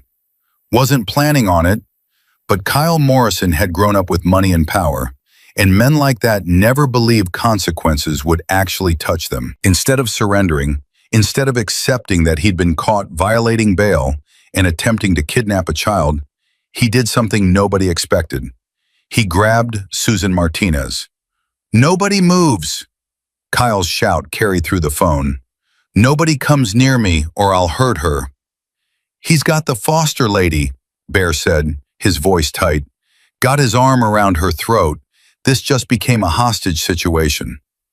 Jake heard Sheriff Bradley's voice in the background. "Mr. Morrison, release Mrs. Martinez right now. This is only making things worse for you." "Worse? Worse than what? You've already poisoned my girlfriend against me, turned my daughter into a stranger, destroyed my reputation. What's worse than that?" "Emma's not your daughter," Bradley said calmly, "and Rachel's not your girlfriend. She's a victim who escaped her abuser. That abuser is you. You don't understand. Rachel belongs with me. I saved her. She was nothing when I found her, working minimum wage, struggling to raise a kid alone. I gave her everything." "You beat her," Jake's voice came out before he could stop it. He was close now, pulling into the foster home street. "You hunted her across 4 states. You put her in the hospital. That's not love. That's ownership." Kyle's head snapped around, spotting Jake climbing off his motorcycle. This is your fault. You poisoned her mind. You turned my family against me. I stopped you from killing her. There's a difference. I would never kill Rachel. I love her. Everything I did was to bring her home where she belongs." "Love doesn't leave bruises," Bear said quietly. Kyle's grip on Susan tightened. She gasped, her face reddening. "Everyone stay back. I'm leaving here with Emma, and nobody's going to stop me." "That's not happening," Bradley said. "Kyle, you're in a hole. Stop digging. Release Ms. Martinez, surrender peacefully, and we can work this out." "Work it out? Like you worked out my bail? Like you worked out letting these bikers harass my family? You're all against me. The system is rigged." Emma stepped out from behind Bear. Jake wanted to shout at her to get back, to stay safe, but the child was moving with purpose, her small face set with determination that looked heartbreaking on someone so young. "Mr. Kyle," Emma said, her voice surprisingly steady, "let Miss Susan go." "Emma, sweetie, come here. Come with me and I'll let her go." "No, you're a liar. You said you loved my mama, but you hurt her. You said we were family, but you scared me every day. You're a bad man, and I'm not going anywhere with you." Kyle's face twisted with rage and desperation. "I gave you everything. I put a roof over your head, food in your mouth. You made Mama cry. You made me have nightmares. You made us run away so many times I can't remember all the places we lived." Emma took another step forward. "And now you're hurting Miss Susan, who was nice to me. Let her go." "Come with me and I will." "Emma, no," Jake said. But Emma was already walking toward Kyle, her bare feet silent on the driveway. "Okay, I'll come with you. Just let her go." "Emma!" Bear moved to intercept her, but Bradley held up a hand, stopping him. The sheriff had seen something Jake hadn't. Emma's hands, hidden behind her back, fingers crossed. The child was lying, buying time, and she was 7 years old. Kyle released Susan, shoving her toward the police. She stumbled, caught herself, ran. Kyle reached for Emma. Emma bit him. Not a playful nip, a full-force bite into the meat of his palm, her small teeth sinking deep. Kyle screamed, jerked his hand back. Emma spun and ran straight toward Jake. He caught her, sweeping her up into his arms. She wrapped her legs around his waist, her arms around his neck, shaking but alive. safe. I got him good, Emma whispered. Like you said, when the monster comes, you fight back. I never said that. Mama did. She said you showed her it's okay to fight back. Kyle was on his knees, blood pouring from his hand. Police swarmed him, cuffing his wrists, reading his rights. He was still screaming, but nobody was listening anymore. Sheriff Bradley walked over to Jake.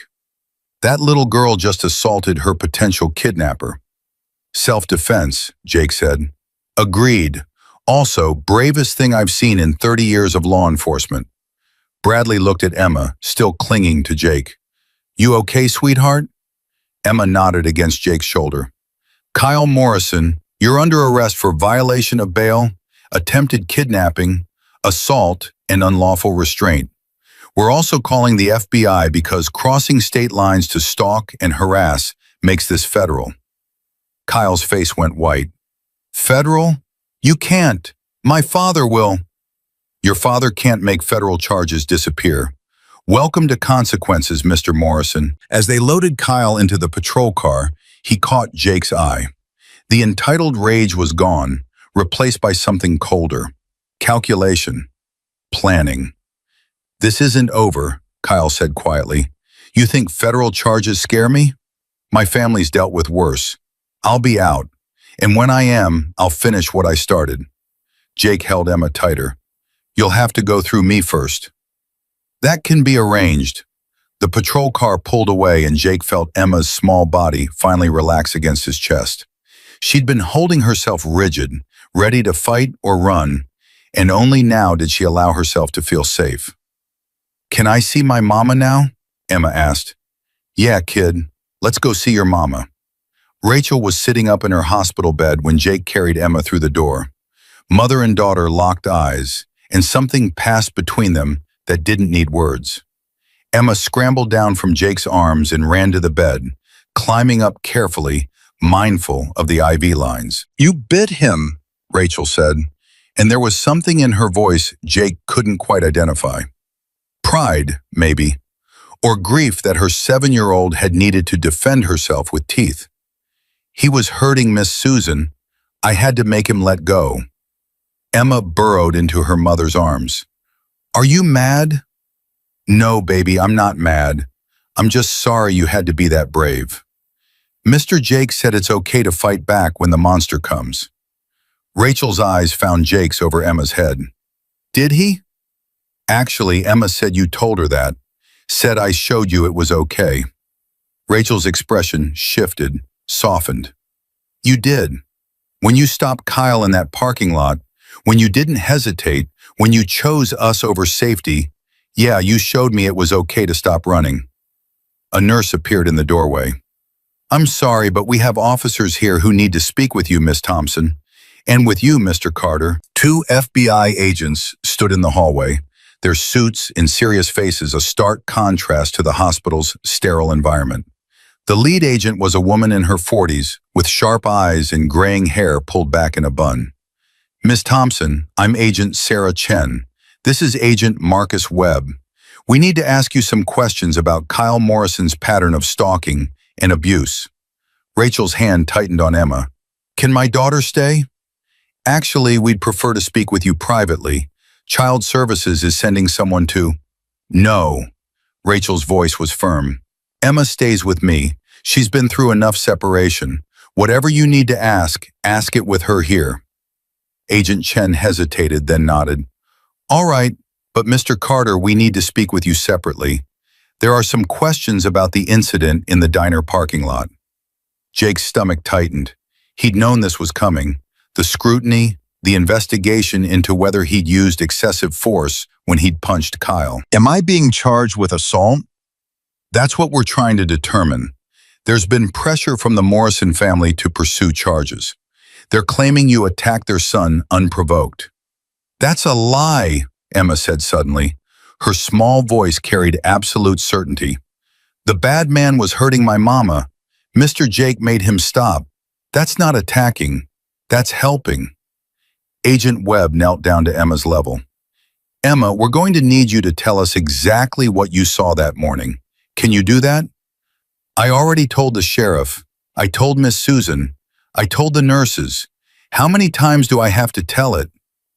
I know it's hard, but we need to hear it directly from you. Federal charges are serious, and your testimony— My daughter has told her story enough, Rachel interrupted. She witnessed her mother being beaten nearly to death, ran for help from strangers, and watched those strangers save my life. If you want to charge Jake Carter with anything, you charge him with being a decent human being. Agent Chen's expression didn't change, but something flickered in her eyes. Respect, maybe. Miss Thompson, nobody wants to charge Mr. Carter, but we need to build an airtight case against Kyle Morrison. His family has already hired a team of lawyers who are working to paint this entire incident as a misunderstanding, with you as an unstable ex-girlfriend and the Iron Ghosts as a violent gang who assaulted an innocent man. Innocent? Rachel's voice rose. He put me in the hospital. He tried to kidnap my daughter. He violated bail, cut off his GPS monitor, took a woman hostage. How do his lawyers explain that? They're claiming you manipulated him, that his actions were those of a desperate man trying to reunite his family. They have character witnesses ready to testify that Kyle was a devoted partner and that you have a history of instability. Rachel laughed, but it was a broken sound. Of course they do. That's what they always do. Make the victim look crazy, make the abuser look sympathetic. Jake stepped forward. What do you need from us to make sure he doesn't walk? Agent Chen looked at him directly. Everything. Every previous incident, every threat, every time he found Miss Thompson after she ran. We need documentation, witnesses, hospital records. We need to establish a pattern that goes beyond one bad day. I have records, Rachel said quietly. Photos of old bruises, text messages where he threatened me, emails where he tracked my credit card usage. I kept everything, just in case. Where are these records? Hidden in my apartment, in a box in the back of my closet, under the floorboards. Agent Webb was already pulling out his phone. We'll need to retrieve that immediately. If Morrison's people get to your apartment first— Already handled, Jake said. My club secured Rachel's apartment the day of the attack. Nobody's been in or out except us. You removed potential evidence from a crime scene? We secured it. There's a difference. Everything's exactly where Rachel left it. Agent Chen studied Jake for a long moment. You're walking a very fine line here, Mr. Carter. I'm protecting a woman and her daughter. If that crosses some line, I guess I'm okay with that. The Morrison family is powerful. They've made federal cases disappear before. If you're serious about protecting Miss Thompson, you need to let us do our job. Then do it. But understand something. We're not walking away. The club's committed to Rachel and Emma's protection, legal case or not. Agent Webb spoke up. You realize that kind of statement could be interpreted as vigilantism? Interpret it however you want. I'm saying we won't let Kyle Morrison or his family hurt these two again. Period. The agents exchanged glances. Finally, Agent Chen said, We'll need formal statements from both of you, and from the other club members who witnessed the parking lot incident. Can you have them at the federal building tomorrow morning? We'll be there, Jake said. After the agents left, Rachel looked at Jake with something like wonder. You just told the FBI you'd defy them if necessary. I told them the truth. We're not letting Kyle near you. His family will destroy you for this. They've done it before. Let them try. Emma had fallen asleep against her mother's chest, exhausted by the night's terror. Rachel stroked her daughter's hair, her expression distant. I've been thinking, Rachel said softly, about what happens next. Even if Kyle goes to prison, his family is still out there. His father, his connections, his money, they won't stop. We won't either. Jake, you don't understand what you're up against. James Morrison doesn't just ruin people financially, he destroys them completely. I've seen it happen. A journalist who wrote an expose about Morrison Development's shady practices lost his job, his reputation, ended up dying alone in a VA hospital with nobody to claim his body. A former business partner who sued over fraud had his children taken by CPS on fabricated abuse charges that were later dismissed, but by then, his family was destroyed. How do you know all this? Kyle told me, bragged about it actually, said his father could make anyone disappear, legally or otherwise, and I should remember that before I thought about leaving. Rachel's voice was hollow. He wasn't exaggerating. Jake's phone buzzed. Shotgun. You need to see this, Shotgun said without preamble. I'm sending you a link. Morrison's lawyers filed an emergency motion an hour ago. Jake opened the link. His blood ran cold as he read. They're suing the club, he said aloud. Civil lawsuit for $10 million, claiming we conspired to assault Kyle, kidnap Emma, and alienate Rachel's affections. Rachel's face went white. 10 million? They're also seeking an injunction barring any club member from coming within 500 feet of Kyle or his family. That includes you and Emma, since their lawyers are claiming you're still Kyle's legal family. That's insane. We were never married. Emma's not his biological daughter. There's no legal basis. There doesn't need to be. The Morrison family judge will grant the injunction, and then we're in violation if we protect you. They're using the legal system as a weapon. Rachel started crying, silent tears running down her face. This is why I kept running. This is why I never fought back, because fighting them is impossible. Emma stirred against her mother's chest. Mama, why are you crying? I'm okay, baby, just tired. Is the bad man's family being mean again? Rachel looked at Jake helplessly. How did you explain systemic corruption to a 7-year-old? Yeah, Jake said, answering for Rachel. They're being mean, but we're meaner. Emma managed a small smile. Promise? Promise. But Jake wasn't sure he could keep this one. Fighting Kyle Morrison was one thing. Fighting his entire family, their legal team, their political connections, their unlimited resources, that was something else entirely. The next morning, Jake and 7 club members sat in the federal building's conference room, giving formal statements. Agent Chen and Agent Webb asked the same questions different ways, clearly looking for inconsistencies in their stories. So you punched Kyle Morrison, Agent Webb said to Jake. One punch, you claim. One punch, he went down. And the others didn't touch him? Didn't need to. One punch was sufficient. Sounds like you're trained in combat. 3 tours in Afghanistan. Yeah, I know how to hit someone. Could you have used less force? Restrained him without violence? Jake leaned back in his chair.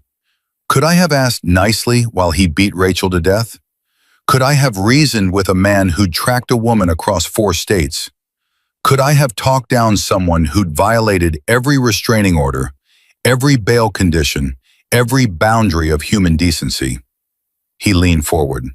No, I used exactly the amount of force necessary to stop an attempted murder. Not more, not less. Agent Chen made a note. The Morrison family's lawyers are arguing that you're a vigilante organization with a history of violence. We're a veteran support group that does charity rides and helps the community. Check our records. No criminal activity, no violence, just men trying to give back after serving their country. Until you punched a man in a parking lot, until I stopped a murder in progress. The questioning went on for 3 hours. By the end, Jake was exhausted, but he'd told the truth, consistently, without wavering. So had his brothers. We'll be in touch, Agent Chen said as they were leaving. Then, quieter, off the record, I have a sister who went through something similar. Her ex didn't have Morrison money, but he had enough connections to make her life hell for 2 years. She finally got free when a neighbor, big guy, former Marine, stood between them and told the ex he'd have to go through him first. What happened? Ex backed down. Sometimes bullies only understand strength.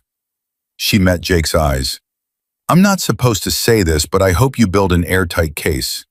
Men like Kyle Morrison need to face consequences. Thank you. Don't thank me, just don't give his lawyers any ammunition. Stay clean, stay legal, and let us do our job. Jake walked out of the federal building to find Bull waiting by his motorcycle. How bad?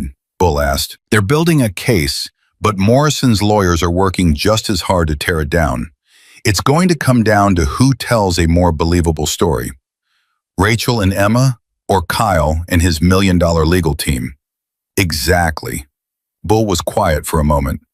Club voted this morning, emergency session. We're establishing a legal defense fund. Every member's contributing. We've also retained a lawyer, good one, used to work for the ACLU, specializes in defending people against wealthy bullies. That's going to cost. Don't care what it costs. This is what brotherhood means. We protect our own. And Rachel and Emma are ours now. Jake felt something in his chest loosen. Thanks, Bull. Don't thank me. Thank the kid who ran into that diner trusting us to help. She made us better than we were. The preliminary hearing happened 2 weeks later. Rachel was out of the hospital by then, staying in a safe house the Iron Ghost had arranged. A small cabin on property owned by one of the members. Isolated, easy to defend. The courtroom was packed. Kyle sat at the defense table in an expensive suit, looking every inch the successful businessman wrongly accused. His father, James Morrison, sat in the front row with a phalanx of lawyers. Rachel sat at the prosecution table, wearing clothes donated by Rosie from the diner. Emma sat beside her, holding her mother's hand. The prosecutor was a young woman named Lisa Park, sharp and determined. She'd told Rachel privately that this was the biggest case of her career, and she wasn't going to lose it. Your Honor, Lisa began, the evidence will show a clear pattern of escalating violence, stalking, and terroristic threats spanning 4 years. Kyle Morrison has beaten Ms. Thompson on at least 15 separate occasions, tracked her across 4 states, violated multiple restraining orders, and finally attempted to murder her in a public parking lot. Kyle's lead attorney, a silver-haired man named Richard Chandler, stood. Your Honor, the defense will show that this is a case of a troubled woman using false allegations to deny a loving partner access to his family. Mr. Morrison's only crime was caring too much. Jake, sitting in the gallery with his brothers, had to physically restrain himself from standing up and objecting. The first witness was Sheriff Bradley. He walked through the events of that Saturday morning, his testimony clear and damning. When I arrived, I found Kyle Morrison standing over Rachel Thompson's unconscious body. She was bleeding from the head, her arm was broken, and she wasn't breathing regularly. Morrison showed no concern for her condition. In fact, when I attempted to check on her, he told me to mind my own business. Chandler cross-examined. Sheriff, did you actually witness Mr. Morrison striking Mrs. Thompson? No, but... So you didn't see the alleged assault? I saw the aftermath.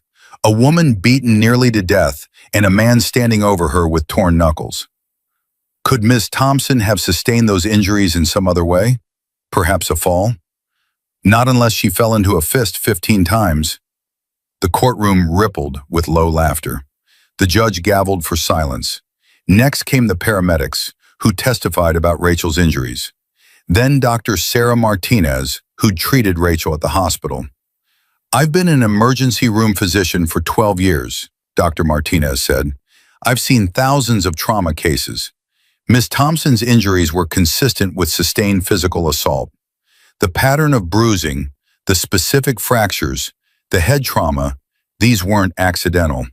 Someone beat her methodically and brutally. Chandler stood again. Dr. Martinez, did Thompson tell you who had assaulted her? She was unconscious when she arrived. So you don't actually know who caused these injuries?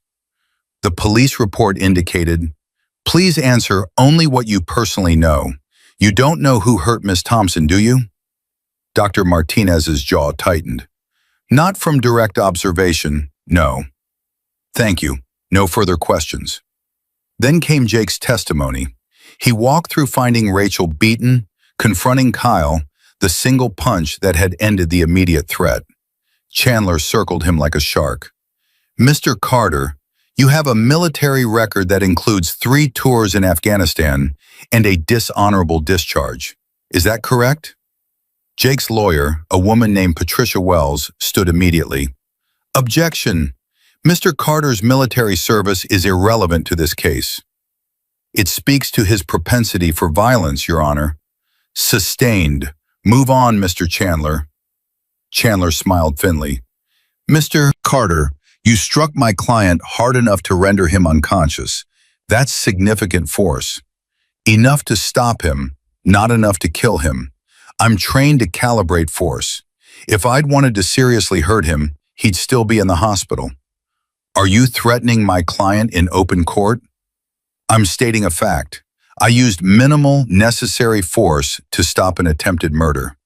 Or you assaulted an innocent man who was having a disagreement with his girlfriend. He was standing over her unconscious body. That's not a disagreement. That's attempted murder. The exchange went on, Chandler trying to paint Jake as a violent thug, Jake calmly explaining his actions. By the end, even Chandler looked frustrated. Finally, Rachel took the stand. She was nervous, her hands shaking, but her voice was steady. Lisa Park walked her through the history, the first time Kyle had hit her, the escalation, the pattern of reconciliation followed by violence, the 6 times she tried to leave, each time he'd found her. Why did you keep going back? Lisa asked gently. Because he always found me, and when he found me, he'd make it worse.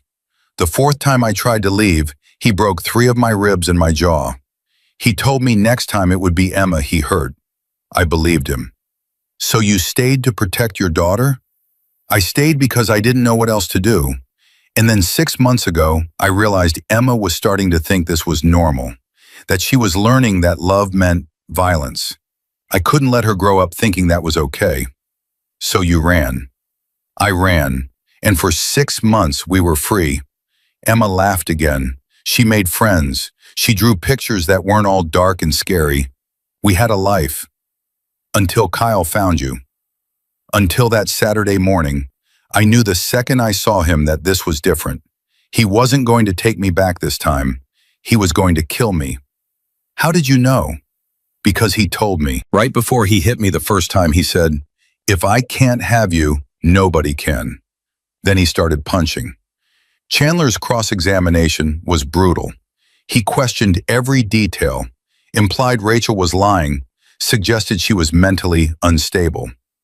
Miss Thompson, isn't it true you've been treated for depression? Yes, because living with an abuser is depressing.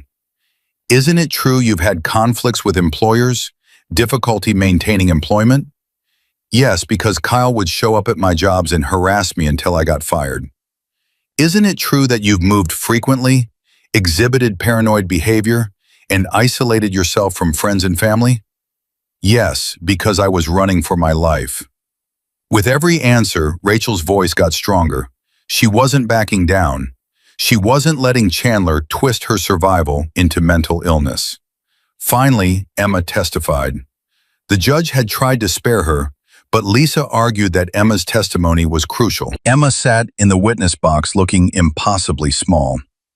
Lisa approached her gently. Emma, do you know why we're here today? To make the bad man go to jail so he can't hurt Mama anymore. The bad man? You mean Kyle Morrison? Yes. Emma, did you see Kyle hurt your mother? Lots of times. He would hit her when he got mad. Sometimes he'd push her down the stairs. One time he locked her in the closet for a whole day because she tried to call the police. The courtroom was silent. Even Chandler looked uncomfortable. And on the Saturday morning at the diner, what did you see? I saw Kyle hitting Mama in the parking lot. She fell down and he kept hitting her. Her head was bleeding and she wasn't moving anymore. I thought he killed her. Emma's voice broke. I thought my mama was dead. So what did you do? I ran to get help. I ran into the diner and found the bikers. They saved her. No further questions, Lisa said quietly. Chandler stood. He looked at Emma for a long moment, and Jake could see him calculating. Cross-examining a traumatized child was risky, but not doing it might lose the case. Emma, Chandler said, his voice gentle, did Mr. Morrison ever hurt you? No. Did he ever hurt you? No, he hurt Mama. But he provided for you, gave you food, shelter, clothing? Yes, but that doesn't mean he owns us. The courtroom stirred. Even the judge looked surprised. Who told you that? Chandler asked. Mr. Jake. He said nobody owns anybody. Kyle was wrong when he said Mama belonged to him. Chandler had no response. He sat down. The judge looked at the evidence, the testimony, the crying child in the witness box. Then he looked at Kyle Morrison, who'd sat through the entire hearing with an expression of entitled disbelief. Mr. Morrison, the judge said, I'm denying bail. You're to be held without bond pending trial. Federal charges of stalking, kidnapping, assault, and witness intimidation will proceed. Preliminary hearing is concluded. Kyle shot to his feet. This is a joke. You can't. Bailiff, remove the defendant. As they led Kyle away, he turned to look at Rachel and Emma. His expression promised violence, promised revenge, promised that this wasn't over.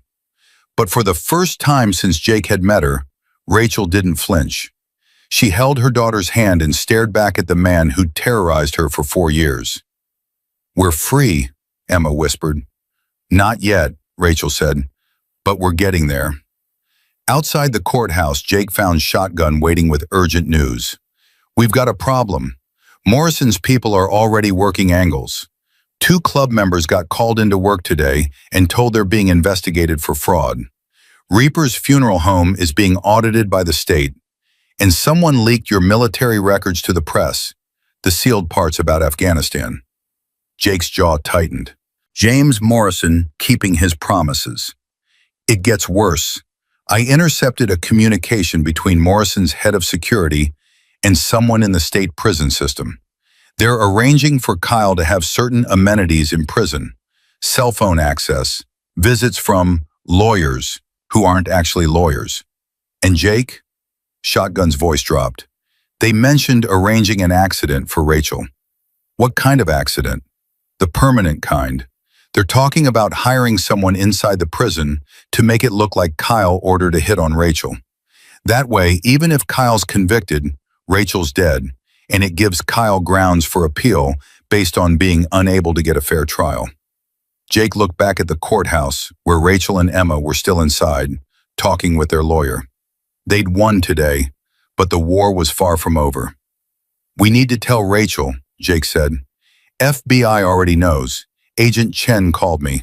They're offering witness protection, new identities, relocation, the whole program. Rachel will never go for it. She's done running. Then we'd better figure out how to keep her alive. Rachel stood in the safe house living room, Agent Chen's words hanging in the air like a death sentence. Witness protection, new identities, another life spent running, hiding, looking over her shoulder. No, Rachel said. Agent Chen blinked. Miss Thompson, you need to understand the threat level here. The Morrison family has connections to organized crime. They're arranging a hit. We have credible intelligence. I said no. Rachel's voice was stronger now. I've run 6 times. I've changed my name, my hair, my entire life trying to escape Kyle Morrison. And every single time, he found me. You're asking me to run again, and I'm done running. This is different. Federal protection, sealed records, complete relocation. Will last how long? Until the Morrisons find the right person to bribe? Until someone leaks our location? Rachel looked at Emma, who sat on the couch clutching her teddy bear. My daughter deserves to grow up in one place, with friends she doesn't have to leave, with a mother who stands and fights instead of always running away. Jake stepped forward. We can protect them here. Agent Chen turned on him. You, against professional killers hired by people with unlimited resources? Mr. Carter, you're brave, but you're not bulletproof. Neither are they. This isn't a movie. You can't just form a human shield and expect. Agent Chen. Shotgun's voice cut through the argument. Can I show you something? He pulled out his laptop, turned it so everyone could see. I've been monitoring Morrison family communications for 2 weeks. They're sloppy when they think they're untouchable. Here's the security chief arranging the hit. Here's James Morrison approving the payment. And here, he clicked to another screen, is evidence of 16 other crimes including money laundering, bribery of federal officials, and conspiracy to commit murder in 3 other cases. Agent Chen leaned forward, her eyes scanning the screen. How did you get this? Does it matter? You've got evidence of active federal crimes. Use it. Evidence obtained illegally isn't admissible. Then get a warrant based on anonymous tips and find it legally. You know how this works. We're handing you everything you need to bring down the entire Morrison operation, not just Kyle. Agent Webb, who'd been silent until now, spoke up. Sarah, look at this. If even half of this is legitimate, we're talking RICO charges. We could take down the whole family. Agent Chen studied the screen for another long moment. Then she looked at Rachel. If we pursue this, if we go after James Morrison and his entire organization, it's going to get ugly. They'll fight back hard. Your safety is my responsibility, Rachel finished, with help from people who've actually kept their promises. She gestured to Jake and the others. These men have done more to protect me in 2 weeks than the legal system did in 4 years. The legal system has protocols, procedures. The legal system let Kyle make bail within hours of nearly killing me. Don't talk to me about protocols. Agent Chen's expression softened. I have a sister who went through something similar. I told Mr. Carter about her. She got lucky, had a neighbor who stood up for her, but not everyone gets that lucky. Then maybe the system should work better so they don't need luck. The agent was quiet for a moment. Then she closed her laptop. All right, we'll pursue the RICO case, but Ms. Thompson, you need to understand, this makes you a witness against James Morrison. That puts a target on your back that's even bigger than before. The target was always there. At least now I'm facing it instead of running from it. After the agents left, Emma crawled into her mother's lap. Mama, what's RICO? It's a law that helps catch bad people who do lots of bad things. Will it catch Kyle and his daddy? We hope so, baby. And then we can stay here? We don't have to move again? Rachel looked at Jake, who stood near the window watching for threats. Yeah, baby, we can stay here. The first attempt on Rachel's life came 3 days later. A man showed up at Rosie's diner claiming to be a health inspector. Rosie, who'd been warned, called Jake immediately. The inspector was found with a gun and a photo of Rachel in his car. Sheriff Bradley arrested him, and the FBI traced the payment back to a Morrison shell company. The second attempt was more sophisticated. Someone hacked into the safe house security system, trying to disable the cameras. Ghost, who'd worked in cybersecurity before joining the club, caught it in real time and traced the hack back to a private security firm that did contract work for Morrison Development. They're getting desperate, Bull said during an emergency club meeting. Desperate people make mistakes. Or desperate people escalate, Priest countered. We've stopped 2 attempts. What happens when they send 10 guys instead of 1? Then we stop 10 guys, Jake said simply. But he was worried. The club had 20 active members, and they couldn't maintain 24-hour protection indefinitely. They had jobs, families, lives beyond this. Eventually, exhaustion would create an opening, and the Morrisons would exploit it. The breakthrough came from an unexpected source. A woman named Jennifer Walsh walked into the FBI field office and asked to speak with Agent Chen. Jennifer was one of the 3 women Shotgun had found in the sealed court records. One of Kyle's previous victims, who disappeared after filing a restraining order. I've been hiding for 6 years, Jennifer told Agent Chen, with Rachel and Lisa Park present. I saw the news about Kyle's arrest, about Rachel fighting back, and I realized I couldn't hide anymore. Not when someone else was finally standing up to them. What happened to you? Rachel asked quietly. Jennifer's hands shook as she pulled up her sleeve, revealing scars. Kyle did this. When I tried to leave, he held my arm over a stove burner, told me I needed to be marked so I'd remember who I belonged to. I pressed charges. The Morrisons made them disappear. Then they made me disappear. They threatened you? They destroyed me, lost my job, my apartment, my custody of my son. James Morrison's lawyers convinced a judge I was mentally unstable. I lost everything. Jennifer's voice broke. I left the state with nothing and spent 6 years looking over my shoulder. But I kept records, photos, text messages, audio recordings of Kyle threatening me. Everything they thought they'd buried. Lisa Park leaned forward. Ms. Walsh, would you be willing to testify? That's why I'm here. I heard about Emma testifying, about a 7-year-old being braver than I've been. If she can face them, so can I. Within a week, 2 more women came forward. Sarah Martinez, whose hospital records showed injuries identical to Rachel's, and Christine Delgado, who'd been engaged to Kyle before Rachel and had nearly died from his abuse. He has a pattern, Lisa Park said, laying out the evidence for the grand jury. 4 women over 10 years, each one beaten, stalked, terrorized, each one silenced by Morrison money and power, until Rachel Thompson refused to be silenced. The grand jury took 40 minutes to indict Kyle Morrison on 23 federal charges. They took another hour to indict James Morrison, his head of security, and 3 other Morrison development executives on RICO charges: conspiracy to commit murder, witness intimidation, and obstruction of justice. When Jake told Rachel the news, she cried. Not from fear or grief, but from relief so profound it hurt. It's really over? Emma asked, watching her mother cry. Not over yet, Jake said. Still have to get through trial, but we're winning. The trial lasted 6 weeks. Kyle's lawyers fought hard, but they were drowning in evidence. 4 victims testified. Hospital records, police reports, and FBI surveillance created a timeline of systematic abuse enabled by family power. The breakthrough moment came when James Morrison himself took the stand. Under cross-examination, his arrogance betrayed him.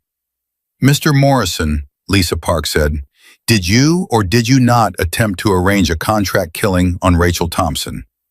That's absurd. I was simply exploring security options for my son's protection.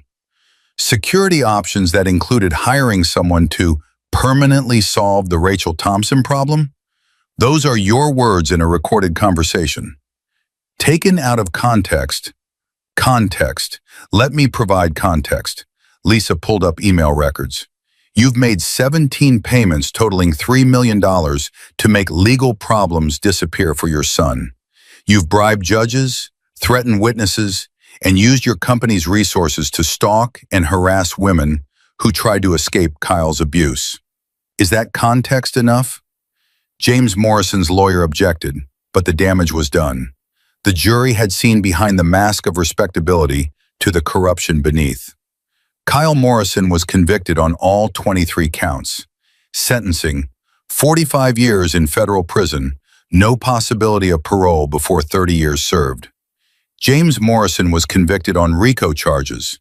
Sentencing, 20 years. Morrison Development Corporation collapsed within 3 months, destroyed by scandal and federal investigations. The day of Kyle's sentencing, Rachel asked Jake to take her to the prison. She wanted to see Kyle one final time, not as a victim, but as a survivor. They sat across from each other in the visiting room, separated by plexiglass. Kyle looked smaller somehow, diminished by an orange jumpsuit and the reality of consequences he'd never believed would touch him. You destroyed my life, Kyle said. His voice held no remorse, only resentment. No, Rachel said calmly. You destroyed your own life. I just stopped letting you destroy mine. I loved you. Everything I did was because I loved you. Love doesn't leave bruises, Kyle. Love doesn't hunt people across states. Love doesn't terrorize children. What you felt was ownership, not love. You're making a mistake. I'll appeal. I'll get out. And when I do, you'll be an old man and I'll be living a life you can't touch. Emma will be grown with children of her own who'll never know your name. The world will have moved on without you. Rachel leaned forward. But I want you to know something. I forgive you. Kyle blinked, confused. What? I forgive you. Not because you deserve it, but because I deserve to be free of the hate. I spent 4 years scared of you, 6 months running from you, and I'm done letting you take up space in my head. So I forgive you, and I'm walking out of here, and you're never going to see me again. Rachel, wait. But she was already standing, already turning away. Jake stood with her, and together they walked out of the prison into sunlight. How do you feel? Jake asked as they reached his motorcycle. Lighter, Rachel said, like I've been carrying something heavy for years, and I finally put it down. 1 year later, Rosie's Diner hosted a celebration. The Iron Ghosts had established a non-profit organization called Emma's Shield, providing protection, legal assistance, and safe housing for domestic violence survivors. They'd partnered with 47 shelters across 12 states, trained over 200 volunteers, and helped relocate 83 families. Rachel worked full-time as the program director, using her experience to help other women escape the cycle she'd survived. Emma thrived in school, made friends, joined the art club, and stopped having nightmares. The diner was packed with survivors, club members, community supporters, and media covering the story of how a little girl's desperate plea had sparked a movement. Emma, now 8 years old and confident in a way she'd never been before, stood at the microphone. She wore a small leather vest, a gift from the Iron Ghosts, with a patch reading, Honorary Member. A year ago, Emma said, her voice clear and strong, I ran through that door crying for help. I was scared and alone, and I didn't know if anyone would help us. Mr. Jake and his friends didn't have to. They could have kept eating breakfast, but they didn't. They stood up. They fought for us. They showed me that heroes are real. She paused, looking at her mother, who stood with the other survivors. Mama taught me something important. She taught me that being brave doesn't mean not being scared. It means being scared and doing the right thing anyway. She was scared of Kyle for years, but she kept trying to protect me. And when the bikers helped us, she stopped running and started fighting. That's the bravest thing I ever saw. Emma turned to Jake. Mr. Jake, you promised you'd keep us safe. You kept that promise, but you did more than that. You showed other people it was okay to stand up for strangers. You showed me that family isn't just blood. It's people who show up when you need them. Jake felt his eyes sting. This kid who'd run barefoot across gravel, who'd bitten her would-be kidnapper, who'd testified in court at 7 years old, she'd taught him more about courage than 3 tours in Afghanistan ever had. The reason we're all here, Emma continued, is because one Saturday morning, I took a chance on strangers, and they took a chance on me, and that changed everything. So if you're watching this and you're scared, if you're in danger, if you need help, take a chance. Ask, because there are people out there who will answer. There are heroes who look like bikers, like neighbors, like anyone. You just have to be brave enough to ask. The crowd erupted in applause. Rachel joined Emma on the stage, pulling her daughter into a hug. Sheriff Bradley stood next. 1 year ago, I responded to a call about a disturbance in this parking lot.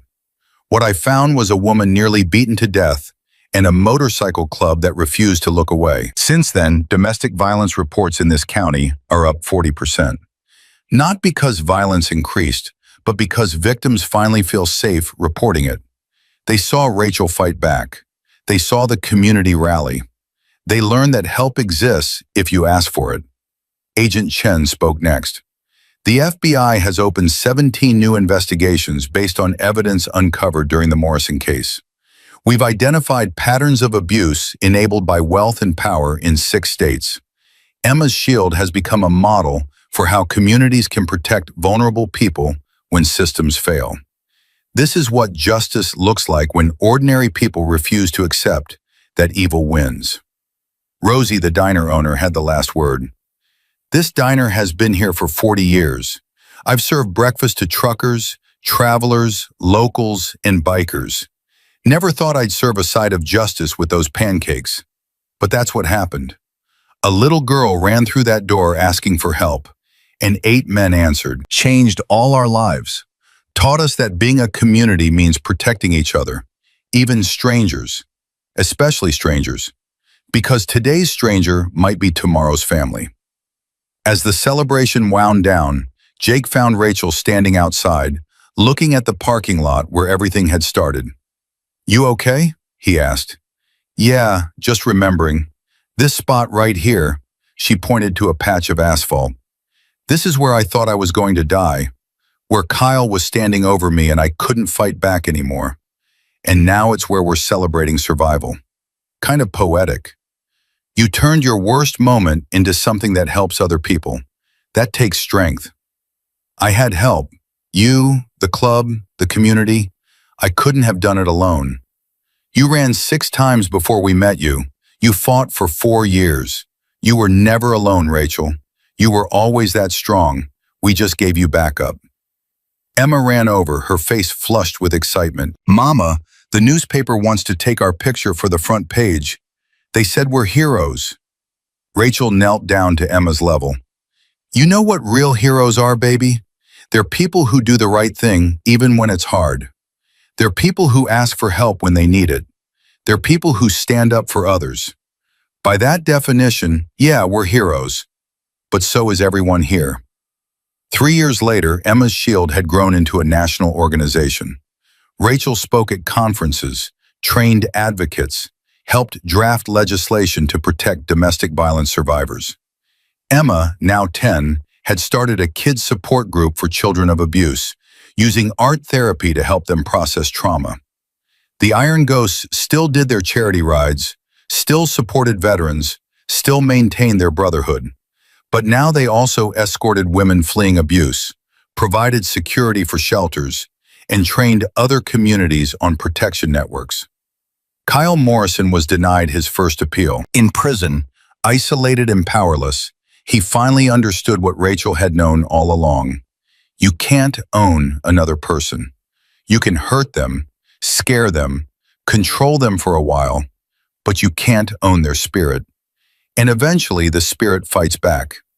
James Morrison died of a heart attack 2 years into his sentence. Morrison Development Corporation was liquidated, its assets used to fund victim restitution. On Emma's 11th birthday, she drew a picture. It showed a little girl in a red dress running toward a group of bikers. The bikers had their arms open, ready to catch her. Above the image, Emma had written, "Sometimes heroes wear leather and answer when you call." She gave the picture to Jake. "For your wall, so you remember."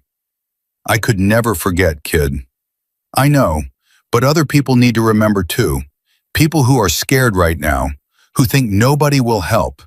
They need to know that if you ask, someone will answer." Jake hung the picture in the Iron Ghost clubhouse, right next to the charter and the photos of members past and present. It became the first thing new members saw when they joined, a reminder of what brotherhood really meant.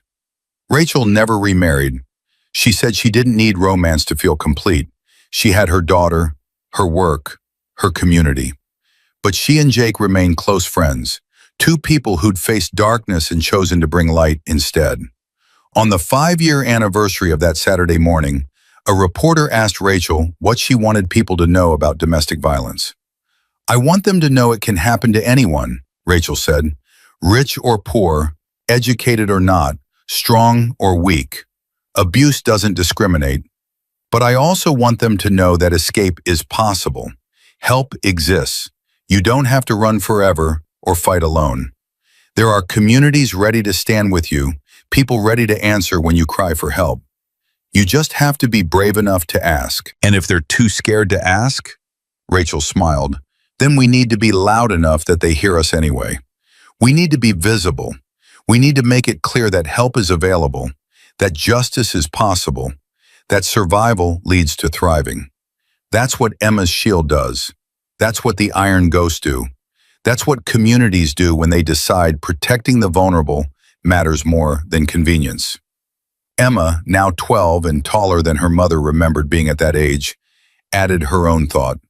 Heroes don't always wear capes. Sometimes they wear leather. Sometimes they're sheriffs or FBI agents or diner owners. Sometimes they're your neighbor or your teacher or a stranger at breakfast. But they're always people who answer when someone asks for help. And I think the world needs more people like that. The reporter's final question. If you could go back to that Saturday morning, what would you tell yourself? Rachel looked at Emma, at Jake standing nearby, at the community that had rallied around them. I'd tell myself that running barefoot across gravel and trusting strangers was the bravest thing I'd ever do. That it would hurt and be scary and feel impossible. But that on the other side of that fear was freedom, was safety, was a life worth living instead of just surviving. She paused. And I'd tell myself that the little girl running beside me would grow up to be the strongest person I know. Because she already was. She just needed the chance to prove it. Emma took her mother's hand. Together they looked at the diner where everything had changed, at the parking lot that had been a battlefield and was now just a place where people parked their cars. Mama, Emma said quietly, do you ever wish it hadn't happened? That we'd never met Kyle, never had to run, never went through all that? Rachel was quiet for a long moment. Then, if I could erase Kyle without erasing who we became because of surviving him, yes. But we can't separate the trauma from the growth. We can't take away the pain without losing the strength we built from overcoming it. So no, baby, I don't wish it away. I wish we hadn't had to suffer, but I'm grateful for who we are now. And I'm grateful for every person who stood with us. 5 years, 47 shelters, 200 volunteers, 83 families relocated safely, 17 copycat protection programs in other states. One little girl who'd run crying for help and found not just rescue, but a revolution. Sometimes courage wears pigtails and runs barefoot across gravel. Sometimes heroes wear leather and answer calls they never expected to receive. And sometimes salvation comes not from institutions or authorities, but from ordinary people who refuse to look away when someone needs help. Emma's drawing hung in the Iron Ghost clubhouse, a reminder that brotherhood meant more than riding together. It meant standing together when someone, anyone, ran through the door crying for help. Because in the end, that's what separates heroes from bystanders.